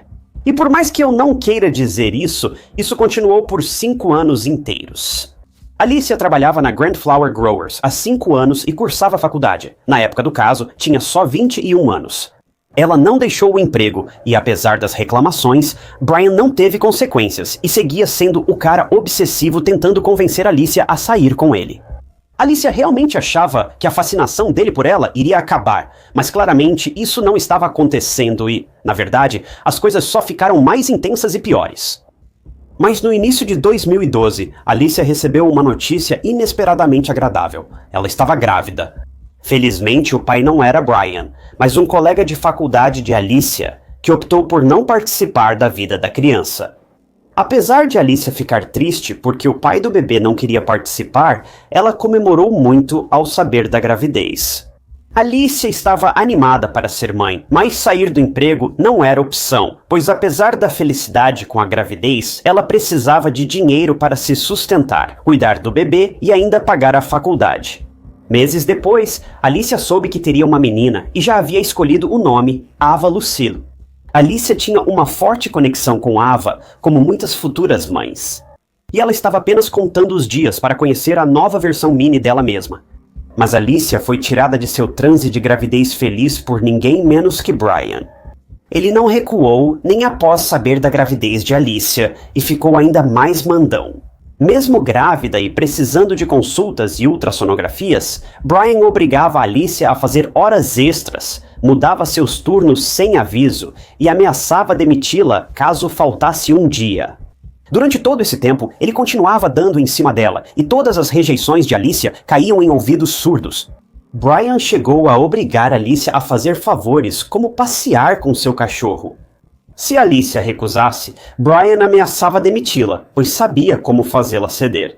Ele se aproveitou do desespero dela, pois Alicia precisava muito do dinheiro e não podia largar o emprego a poucos meses de dar à luz. Como as reclamações contra Brian não tinham efeito, ele ficava mais implacável e certo de que faria a Alicia obedecê-lo sem consequências. A alta administração apenas pediu para Brian sair mais cedo do trabalho, evitando contato com Alicia e que fizesse cursos de controle de raiva, o que ele não fez. Alicia estava tão cansada desse comportamento que chegou a desabafar com a mãe sobre tudo isso. E Alicia fez tudo certo. Ela não deixou o emprego por Brian, mas fez queixas sobre ele à alta administração, esperando que fossem levadas a sério. Mas, infelizmente, não foi o que aconteceu. Em agosto de 2012, Brian pediu que Alicia o acompanhasse ao casamento de sua irmã. Acho que ele queria companhia, e decidiu atormentar Alicia, obrigando-a a ir junto. Agora, é claro, Alicia não queria ir com ele, e disse não na lata. Mas o que Brian fez? Ele a deixou em paz? Claro que não. Ele a ameaçou de novo e disse que se ela não obedecesse, seria demitida. Essa ameaça imediatamente encurralou Alicia. Era uma situação de tudo ou nada para ela. Ou ela se casava logo com o chefe assustador, ou perderia o emprego e teria que procurar trabalho nas últimas semanas da gravidez. Quando Alicia contou esse incidente para sua mãe, Sherry, ela imediatamente aconselhou a filha a não ir e simplesmente largar o emprego. Mas é o seguinte, Brian disse para ela que toda a festa de casamento ficaria hospedada no mesmo hotel que Brian e Alicia, então não havia motivo para se preocupar. Brian se comportaria bem e não incomodaria Alicia. Ele só queria levá-la como amiga ao casamento da irmã. Essa informação foi um alívio para Alicia e Sherry. E, no final das contas, Alicia concordou em ir com Brian, embora tenha deixado bem claro que estava indo apenas como amiga, e parte do motivo pelo qual ela aceitou em primeiro lugar era que ela não ficaria sozinha com esse cara estranho no hotel. Se ela se sentisse insegura, ela simplesmente avisaria alguém da família dele. Brian ficou eufórico quando Alicia aceitou, e em 18 de agosto, eles foram para Wisconsin para o casamento. Eles estavam indo para o Sand Bay Beach Resort, e pelo que Alicia sabia, ela esperava que toda a família Cooper estivesse lá. Mas isso estava longe de ser verdade. Ao chegarem ao hotel, Alicia se surpreendeu ao descobrir que ela e Brian estavam hospedados sozinhos em um hotel diferente, sem ninguém do casamento. Alicia não sabia onde os outros convidados estavam hospedados, o que a deixou alarmada e furiosa. Sherry contou que recebeu uma mensagem de Alicia naquele dia, dizendo que ela discutiu com Brian e eles estavam indo para casa na hora. Isso soou estranho para Sherry, pois Brian deveria levar sua irmã ao altar, então parecia impossível eles saírem do casamento. Algum tempo depois, Sherry recebeu de Alicia a notícia de que ela e Brian se reconciliaram e ficariam para o casamento. Sei o que seu cérebro de true crime pensa. Essa mensagem não pode ser de Alicia? Talvez fosse Brian mandando mensagem do celular da Alicia, mas na verdade era mesmo a Alicia. Ela acabou indo ao casamento com o Brian e eles até tiraram uma foto juntos. Eles pareciam felizes, mas o que ninguém sabia era que Brian estava de volta à mesma coisa, forçando Alicia a basicamente fingir que estava em um relacionamento com ele. Alicia finalmente se cansou. Além de não se interessar, já estava de saco cheio. Ela simplesmente não queria estar em um relacionamento com esse cara estranho, que por acaso também era seu chefe. Alicia encerrou a conversa dizendo que tinha acabado. Assim que o casamento terminasse e eles voltassem a Illinois, ela nem amizade profissional teria mais com ele. E dá pra culpá-la? Brian a importunou por mais de 5 anos, e Alicia já estava cansada. Ela não podia simplesmente ir embora, estava em Wisconsin e dependia de Brian para voltar. Quando o casamento acabou, essa era a única forma dela voltar para casa, o que deixou Brian bravo com Alicia. Ele percebeu que Alicia não toleraria mais seu comportamento e não teria mais chance de persegui-la ou assediá-la. Brian realmente deixou ela em paz, mas durante toda a noite ele ficou emburrado, remoendo toda aquela raiva e fúria sem controle, e, para piorar, ele também começou a beber. Finalmente, o casamento terminou e Alicia e Brian voltaram para o hotel. Agora, eles dividiam o quarto, mas dormiam em camas separadas, como se isso bastasse para Alicia se sentir mais segura. Tenho certeza de que Brian a forçou a dividir o quarto e Alicia evitaria ao máximo ficar sozinha com esse sujeito assustador. Mas Alicia estava exausta, grávida de quase 7 meses. Ela passou o dia todo em pé, lidou com as palhaçadas de Brian e só queria dormir um pouco. Alicia e Brian também deveriam partir no dia seguinte, e ela só estava contando os minutos para voltar para Illinois. Mas será que Brian sentia o mesmo? Bem, não. Ele estava temendo o dia seguinte. Ele sabia que essa seria a última vez que ele iria importunar ou controlar Alicia, e isso o deixava furioso. Ele estava tão bravo com Alicia por rejeitá-lo, por não corresponder às suas investidas e por afastá-lo, e infelizmente, isso levaria a um desfecho assustador. Brian sentou-se no sofá com uma bebida na mão e ficou observando Alicia dormir por quase 2 horas. Como último recurso, ele acordou Alicia e a chamou para sair novamente. Quando Alicia disse não, foi aí que Brian não conseguiu mais controlar sua raiva crescente. Não foi a última palavra de Alicia antes de seu trágico fim. Brian se deu apenas 1 segundo antes de se lançar contra Alicia. Ela acordou assustada, mas Brian foi implacável e estava pronto para matar Alicia com as próprias mãos. Alicia lutou para respirar e até implorou pela vida do bebê, mas foi inútil. Tragicamente, Brian tirou a vida dela. Ele não só matou o objeto de sua obsessão incurável, mas também matou o inocente bebê que estava no ventre de Alicia, o que é simplesmente horrível e cruel. Nem imagino o que Alicia sentiu nesses momentos finais. Ela estava prestes a ir para casa em apenas algumas horas, mas ela e a bebê Ava estavam sendo atacadas sem piedade por um homem que simplesmente não aceitava um não como resposta. Se assassinar Alicia já não fosse horrível o bastante, Brian ainda abusou do corpo dela sem vida e tirou fotos, o que é perturbador e repugnante. É inacreditável e de partir o coração que Alicia tenha sido tão humilhada após a morte. Mas depois do ato horrível contra Alicia, Brian adormeceu na banheira. Na manhã seguinte, Brian pensou em tomar o caminho dos covardes para escapar da lei e tentou tirar a própria vida se afogando, mas não teve sucesso. E eventualmente foi nesse momento que ele decidiu relatar o incidente à polícia.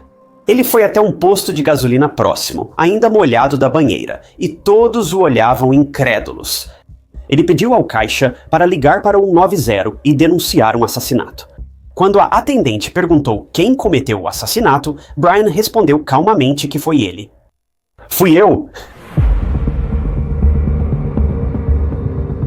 A polícia chegou rapidamente à loja de conveniência, prendeu Brian e o levou para a delegacia.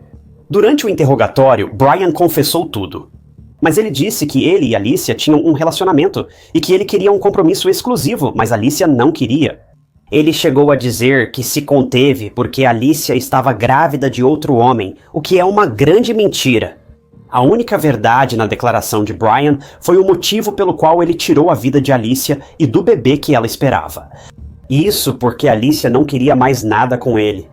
Enquanto isso, vários policiais foram até o Sandy Bay Resort e, assim que entraram no quarto de Brian e Alicia, ficaram horrorizados.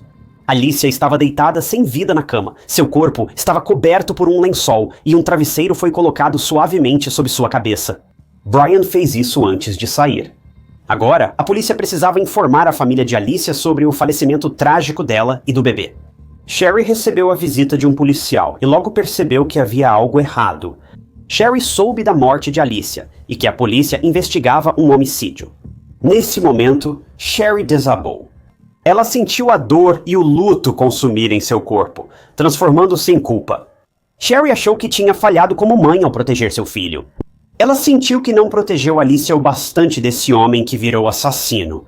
Ela sentia emoções tão complexas que nem palavras descreveriam, e isso devastou todos ao seu redor. Tão impotente, tão desesperada e simplesmente arrasada por essa perda terrível. Enquanto Brian estava preso, a polícia investigou mais seu passado e descobriu algo assustador. Primeiramente, Alicia não foi a única colega de trabalho que sofreu assédio no trabalho. Brian apalpou outra mulher, que ficou tão revoltada que o denunciou e depois pediu demissão. Brian já tinha um histórico duvidoso de relacionamentos e chegou a segurar uma ex-namorada à força porque ela não queria ouvir, segundo ele. A polícia também encontrou pilhas e mais pilhas de reclamações feitas por Alicia contra Brian e perceberam rapidamente que a alta administração não fez nada para punir ou repreender Brian. Além disso, isso é só mais uma coisa perturbadora e nojenta que Brian fez, já que tinha várias câmeras secretas em casa e até no quarto de hotel. Brian fez Alicia passear com seu cachorro e até deu uma chave de sua casa para ela. Sempre que Alicia deixava o cachorro e usava o banheiro antes de sair, não sabia que Brian a gravava secretamente. Ele até gravou ela no banheiro do hotel, e isso já é outro nível de invasão de privacidade. Esse homem não tinha nenhum conceito de limites ou privacidade, e ele só queria violar Alicia de qualquer jeito. Então, a polícia não perdeu tempo e levou Brian ao tribunal. Surpreendentemente, Brian se declarou inocente, mesmo tendo confessado o assassinato por telefone e vídeo, e com seu DNA espalhado por todo lugar, do corpo de Alicia ao resto do quarto. A defesa de Brian optou por intoxicação voluntária. A defesa argumentou que Brian cometeu o assassinato em um estado de embriaguez alcoólica e que, se alguém fosse culpado por toda a situação, era a garrafa de álcool e não os impulsos distorcidos e sombrios de Brian. A família Bromfield acompanhou o doloroso julgamento e a promotoria se esforçou para descartar a desculpa da intoxicação dele. Segundo a promotoria, Brian estava lúcido, lembrava de tudo, pensou em suicídio e depois confessou o assassinato. Eles também disseram que Brian já tinha decidido fazer mal a Alicia durante o casamento, então a defesa não fazia sentido algum. No fim do julgamento, o júri não chegou a uma decisão unânime. Um ano depois, ocorreu novo julgamento com os mesmos argumentos. Desta vez, o júri apresentou um veredito e Brian foi considerado culpado de 2 acusações de homicídio doloso em primeiro grau. uma por Alicia e outra pelo bebê que ela esperava. Em 27 de julho de 2014, 2 anos após o ataque a Alicia, Brian foi condenado a 2 prisões perpétuas. Atualmente, ele está preso na instituição correcional Dodge, em Wisconsin. É uma prisão de segurança máxima, antes chamada Hospital Estadual Central para Criminosos Insanos. É a mesma prisão onde Jeffrey Dahmer, Ed Gein e vários outros assassinos em série infames foram presos. Chris Watts, o homem que tirou a vida de sua esposa grávida e de suas 2 filhas por causa de outra mulher, também está cumprindo suas 3 sentenças de prisão perpétua aqui. Então é seguro dizer que Brian não verá a luz do dia tão cedo. As mortes de Alicia e Ava foram um trágico golpe para a família Bromfield. Sherry afirmou que só sentia raiva de Brian, o que dominava seus pensamentos. Após o funeral de Alicia e Ava em 25 de agosto de 2012, Sherry resolveu transformar sua raiva em algo que celebrasse Alicia da melhor forma. Então foi isso que ela fez, e o Projeto Roxo nasceu. Era o legado de Alicia em todos os sentidos. Roxo era sua cor favorita, e o projeto buscava ajudar financeiramente mães solteiras, algo de que Alicia precisava, por isso não podia largar o emprego nem o chefe desagradável. O projeto oferece programas de apoio ao luto para pais que perderam filhos. O Projeto Roxo também promove eventos, como a Noite da Esperança, em homenagem ao 12º aniversário da morte de Alicia, e o Retiro de Luto. Sherry processou a Home Depot e a Grand Flower Growers por morte por negligência, acusando-as de ignorar as reclamações de Alicia e permitir que Brian agisse impunemente. No final, as empresas foram responsabilizadas pelas mortes de Alicia e Ava. Só esperamos que a família de Alicia consiga seguir em frente após essa perda trágica, pois Alicia e Ava tinham muito pela frente, mas tudo lhes foi tirado de repente. É muito fácil dizer, peça demissão do seu trabalho, mas nem sempre é tão fácil realmente fazer isso. O assédio no trabalho não é raro e isso assusta. Apesar de muitos locais de trabalho promoverem um ambiente saudável, sempre há pessoas que abusam do poder e se beneficiam do desespero alheio, como Brian fez com Alicia. Galera, não deixem que vocês se tornem um caso de true crime. Se essa situação parece com a sua vida, você precisa encontrar uma saída. Você vale muito mais do que isso, e a Alicia também valia.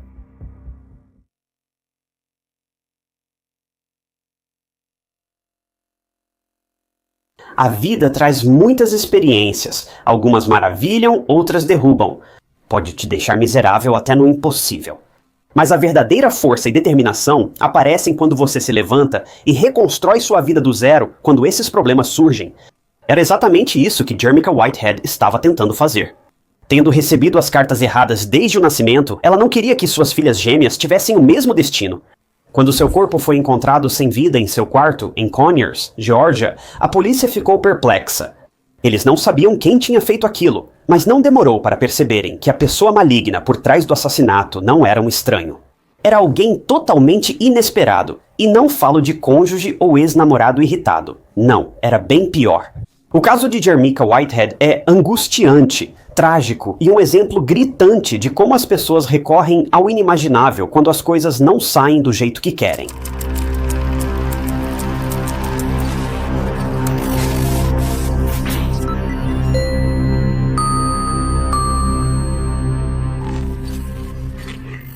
Bem-vindo ao True Crime Stories. Sou Ty Knotts e trago novos documentários de crimes reais semanalmente. Então, se você gostar do que vê, não deixe de se inscrever, é totalmente grátis e só serve para avisar quando eu postar novos vídeos. Jermica Yvonne Whitehead, chamada Nikki, nasceu em 18 de abril de 1975. Mas ela não nasceu em um bairro tranquilo e pacífico, e sim em um hospital prisional. Linda Whitehead, mãe dela, foi condenada por roubo e posse de drogas aos 21 anos enquanto estava grávida. Depois de dar à luz Nikki, Linda não criou a filha na prisão. A bebê Nikki foi entregue à mãe de Linda, Della Fraser, e moravam juntas em Decatur, Geórgia. Então a vida foi incomum para Nikki desde o começo. Ela não tinha uma mãe de verdade em sua vida. O pai biológico dela era ausente, e ela foi criada pela avó, que tinha 41 anos quando Nikki nasceu. Della via Nikki como uma criança difícil, muito energética, mas difícil de disciplinar. Nick sempre aprontava, mas era inteligente e se destacava no ensino médio. Por essa época, Nick começou a se envolver com más companhias, frequentar festas, desrespeitar o toque de recolher e experimentar substâncias ilegais. Ela também começou um relacionamento muito jovem, e aos 17 anos a história se repetiu, e assim como sua mãe, Nick engravidou. Infelizmente, o namorado de Nick não ficou feliz com a notícia e basicamente fugiu, mudando-se para o Canadá. Mas Nick queria seguir com a gravidez e ser uma mãe melhor. Durante uma de suas consultas de rotina, Nick descobriu que estava esperando gêmeos, e essa notícia foi um choque para ela.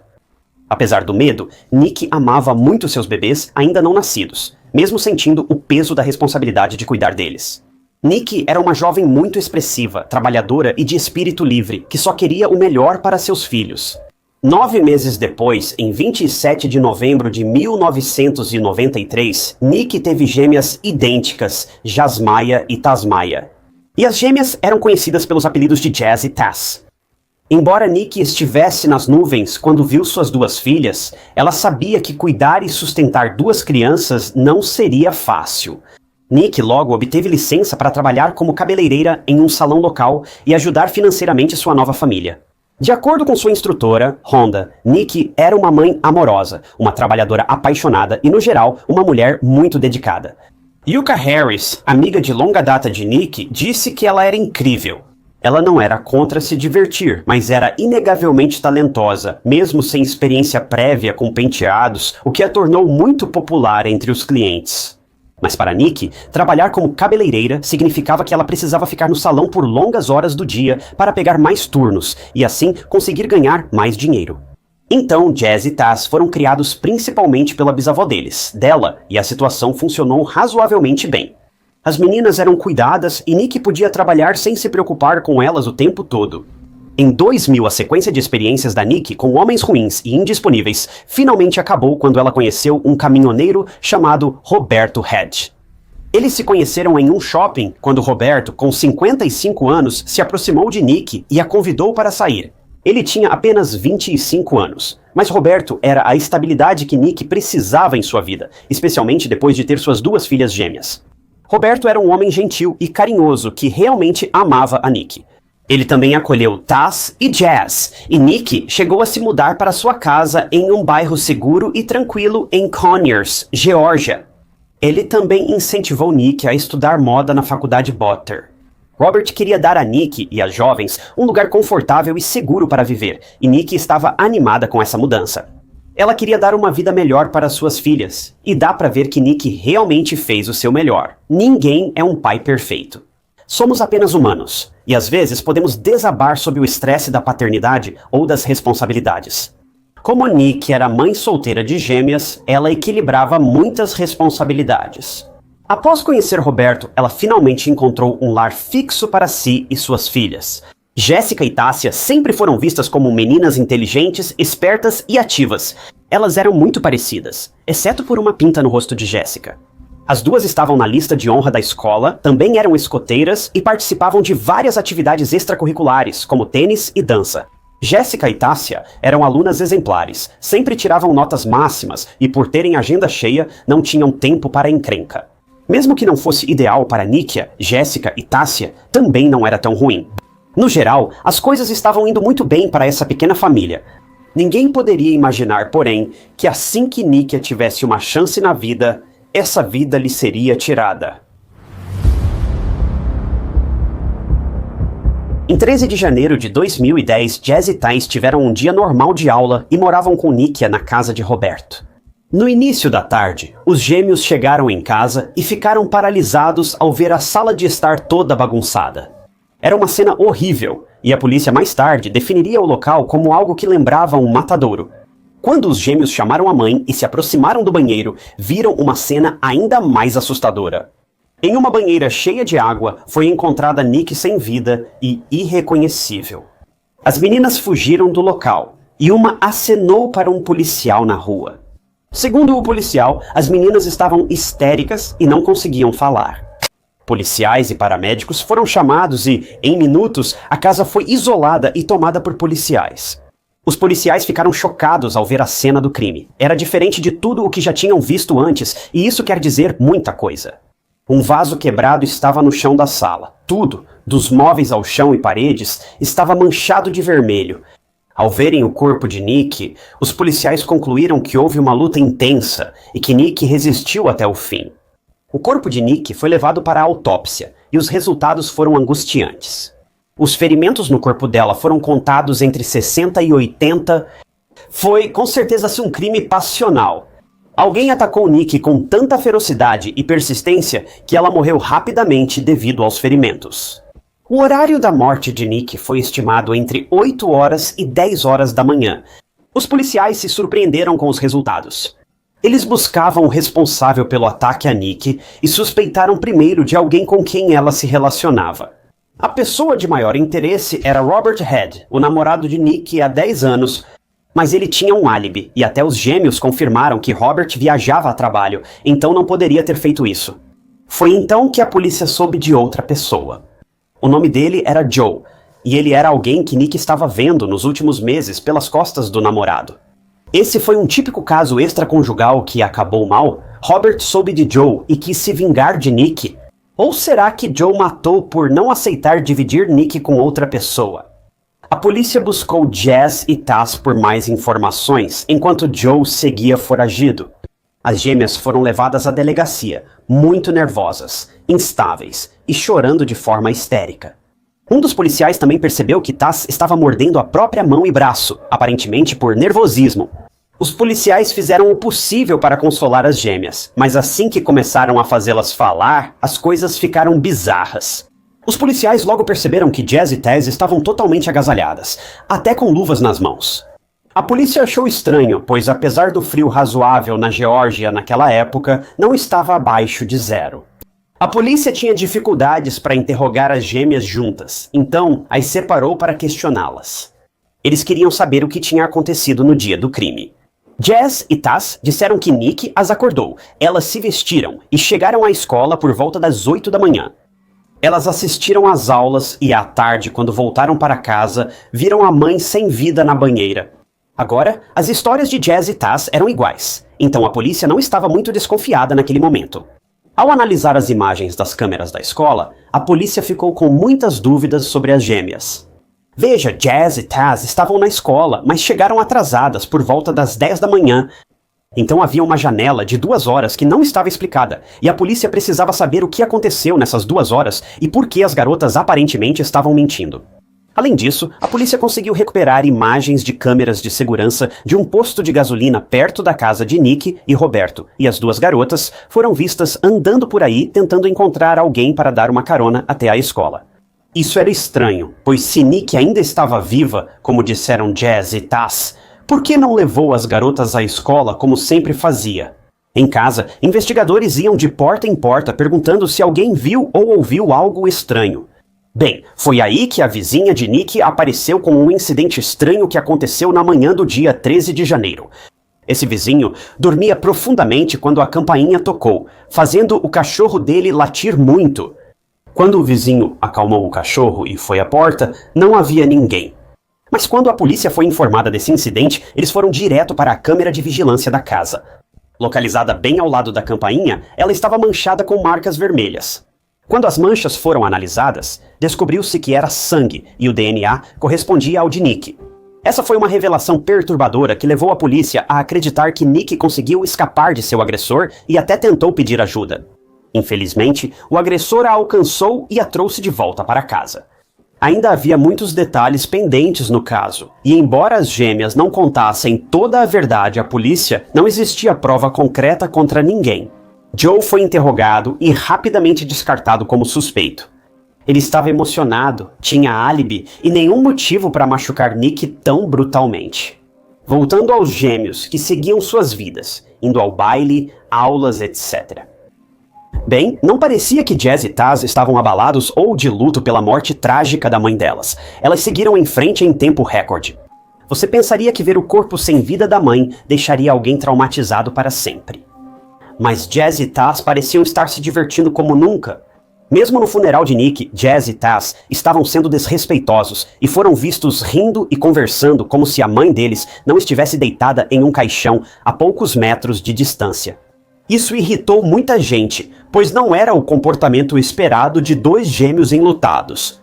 Enquanto Jazz e Taz seguiam com a vida como se nada tivesse acontecido, sem saber, a polícia reunia provas e montava um caso contra eles.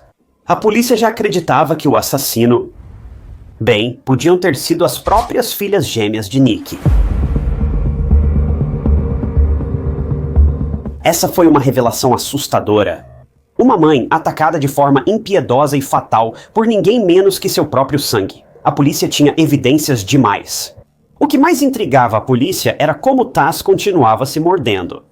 No início, acharam que era só um tique nervoso estranho, mas agora suspeitavam que Taz tentava esconder algo.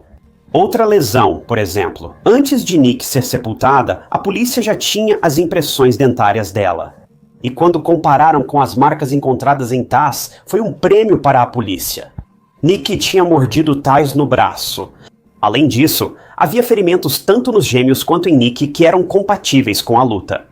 Marcas de mordida encontradas no corpo de Nick correspondiam às dos gêmeos, e havia até fibras de cabelo dos gêmeos na boca de Nick. Estava claro como o dia para a polícia que a luta havia ocorrido entre Nick e os gêmeos.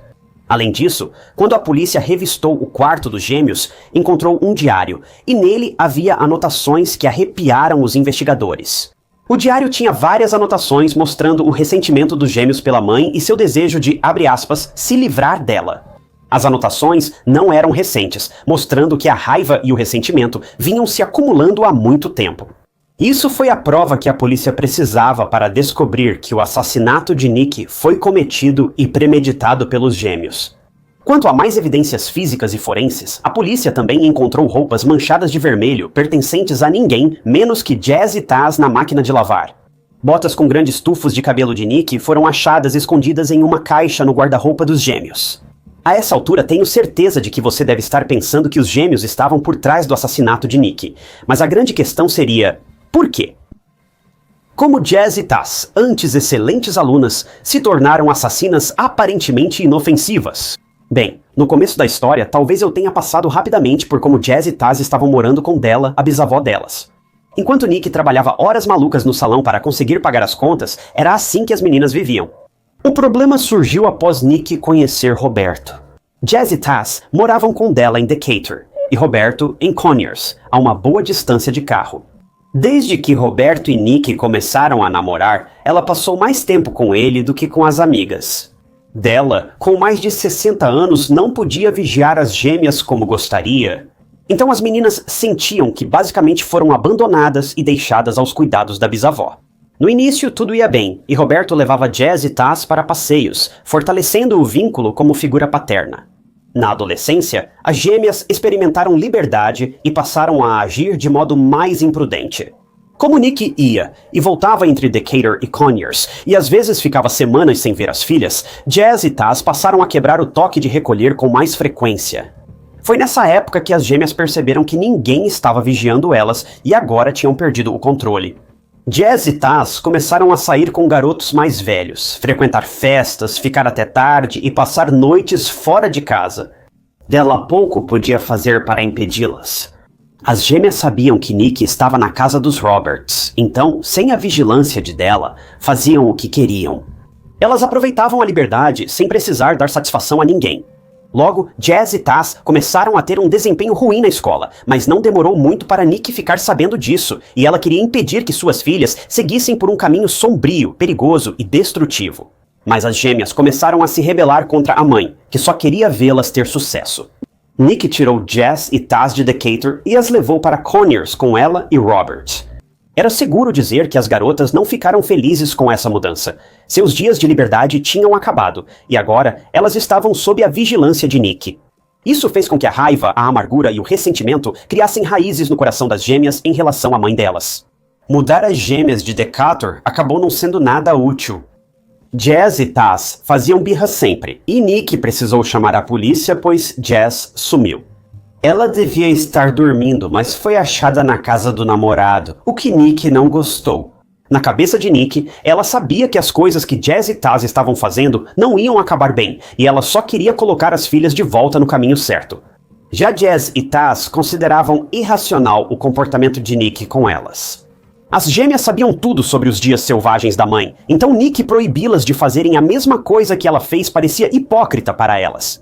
Elas se recusavam a acreditar que a mãe realmente tinha aprendido com seus erros e estava tentando passar essa sabedoria adiante. Em vez disso, elas preferiram acreditar que a mãe estava simplesmente tentando ser a polícia da diversão. Isso levava a muitas discussões acaloradas entre a mãe e as gêmeas, e, infelizmente, as gêmeas sempre acabavam levando a melhor. Até Roberto e outros amigos de Nick diziam ter medo das filhas dela, pois as meninas ficavam cada vez mais violentas. Brigas físicas estavam acontecendo entre Nick e as gêmeas. Em janeiro de 2008, a polícia foi chamada 2 vezes porque as gêmeas derrubaram Nick e a machucaram gravemente, sem se ferirem, embora culpassem Nick de ser violenta. Bem, não demorou muito para a polícia perceber que as gêmeas eram as violentas e elas acabaram sendo levadas para uma unidade de detenção juvenil. Na audiência, o juiz concedeu a guarda das gêmeas à bisavó dela, realizando o desejo das meninas. O mais devastador era que, apesar dos ataques das filhas, Nick ainda queria que tudo desse certo entre elas. O tribunal determinou terapia e aconselhamento para Nick e as gêmeas, mas isso não estava funcionando. Nesse período, Nick se reaproximou da mãe, Linda, e ambas tentaram melhorar a relação.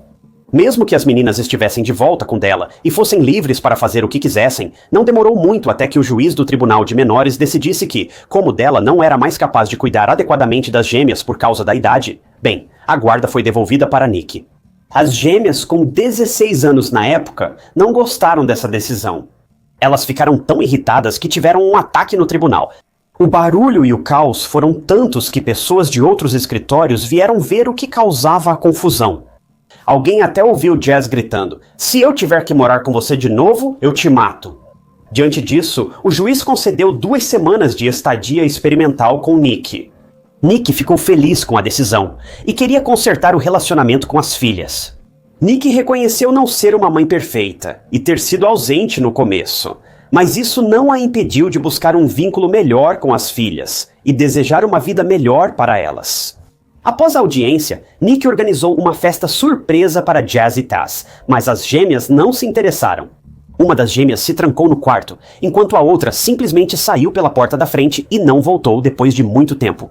A hostilidade das gêmeas aumentou tanto que Nick colocou uma fechadura na porta do quarto, pois elas estavam muito voláteis e imprevisíveis. Com essas informações, a polícia tinha certeza de que as gêmeas eram responsáveis pelo assassinato da mãe. Jazz e Taz não queriam ser controlados por ninguém. Elas queriam viver de forma selvagem e livre, e não iam deixar Nick, a mãe delas, chegar e acabar com toda essa liberdade. Tudo o que a polícia queria saber agora era o que tinha acontecido naquele fatídico dia 13 de janeiro. 4 meses após o ataque que matou Nick, Jazz e Taz, de 16 anos, foram presas e acusadas em maio de 2010. O mais interessante era a total mudança no comportamento das gêmeas. Elas eram inicialmente muito estáveis, doces e quase infantis, e uma vez que começaram a ser tratadas como as principais suspeitas do assassinato da mãe, suas atitudes mudaram para frias, indiferentes e não colaborativas. As verdadeiras cores delas apareceram. No começo, as gêmeas foram teimosas e alegaram inocência. Os preparativos para o julgamento estavam em andamento e defesa, e promotoria levaram 4 anos para analisar as provas e montar seus casos. Elas seriam julgadas como adultas, mesmo tendo 16 anos, e ainda foram colocadas em diferentes instituições correcionais. Em janeiro de 2014, Taz foi o primeiro a aceitar acordo judicial da promotoria. Taz concordou em se declarar culpado por homicídio culposo, e 1 mês depois, Jazz fez o mesmo. O acordo judicial exigia que Jazz e Taz gravassem uma confissão em vídeo detalhando o que fizeram com a mãe no dia 13 de janeiro. E finalmente, 4 anos após o ataque, a polícia e todos ficaram sabendo como Nick foi atacada. Preparem-se, porque é aterrorizante. Em 12 de janeiro, as gêmeas saíram para festejar, beberam e ficaram fora até após a meia-noite. Na manhã seguinte, Jazz e Taz tinham aula, e Nick as acordou. As gêmeas estavam de ressaca e reclamando, mas Nick insistiu que levantassem e fossem para a escola. Quando as meninas se vestiram e foram à cozinha, Nick explicou que agora morariam com ela e teriam que seguir suas regras, sem mais festas. Isso foi o estopim que levou a uma discussão intensa, acalorada e a uma briga física entre as gêmeas e Nick. Nick tentou se proteger e a briga acabou levando todos para a sala de estar. Em um momento de raiva, Jazz pegou um vaso de flores e usou para atingir Nick. Isso fez com que Nick caísse no chão, e foi então que os gêmeos lançaram um ataque brutal contra a própria mãe. Nick revidou com força, ferindo Jazz, Taz e sofrendo vários ferimentos de defesa. Em um momento, Nick até conseguiu fugir de casa e tocou a campainha do vizinho pedindo ajuda, mas Jazz e Taz estavam logo atrás dela e arrastaram Nick de volta para dentro de casa, onde continuaram a atacá-la quase 80 vezes, o que é simplesmente inacreditável. Isso fez Nick parar de lutar. Ela ainda estava viva, mas muito fraca e ferida. Depois, Jazz e Taz levaram Nick ao banheiro e a colocaram em uma banheira cheia. Na confissão, Jazz e Taz contaram que, ao colocarem Nick na banheira, ela disse às garotas: "Vocês vão para a cadeia." Nick, sem conseguir mais se sustentar devido aos graves ferimentos, infelizmente perdeu a vida naquela banheira. Após o ataque contra Nick, Jazz e Taz tentaram limpar a cena, mas desistiram. Trocaram de roupa, pegaram armas, uma faca, panela, objeto de metal, além do telefone e bolsa de Nick, colocando tudo em sacos plásticos. As garotas tentaram criar um álibi e acharam que ir para a escola afastaria suspeitas. Elas se vestiram e pegaram carona do posto até a escola. É estranho e perturbador ver como Jazz e Taz eram indiferentes na escola. Elas estavam indo para a aula como se não tivessem acabado de tirar a vida de alguém e logo depois simplesmente seguiram em frente, como se nada tivesse acontecido. Após a confissão, o tribunal analisou os acordos de confissão e finalmente chegou a hora de sentenciar essas gêmeas assassinas violentas. Em janeiro de 2014, Taz foi condenado a 30 anos de prisão. Um mês depois, Jazz recebeu a mesma pena. Ambas ficaram aptas à liberdade condicional em 2017, mas continuam presas até hoje.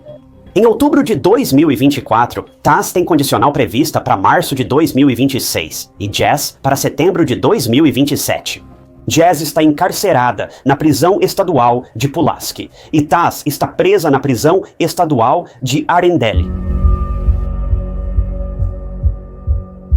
Enquanto estavam na prisão, Jazz e Taz se formaram no ensino médio, e você não vai acreditar, mas Della estava lá para apoiar suas bisnetas. Esse caso foi muito perturbador. É fácil esquecer que Jazz e Taz tinham só 16 anos quando cometeram esse crime horrível e levaram a mãe direto para a morte.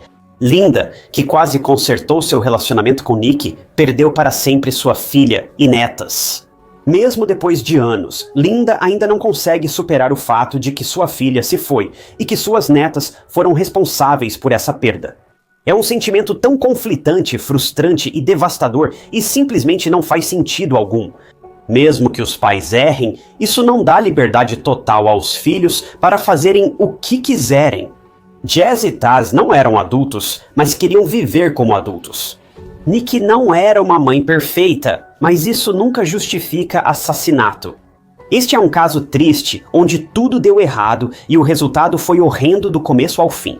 Não consigo imaginar o que Linda e Della devem estar passando, mas só espero que, de alguma forma, esses jovens tenham conseguido mudar de vida na prisão e realmente aprender com seus erros terríveis. Porque se não conseguiram, bem, eu não quero nem pensar no que pode acontecer quando eles forem libertados em condicional.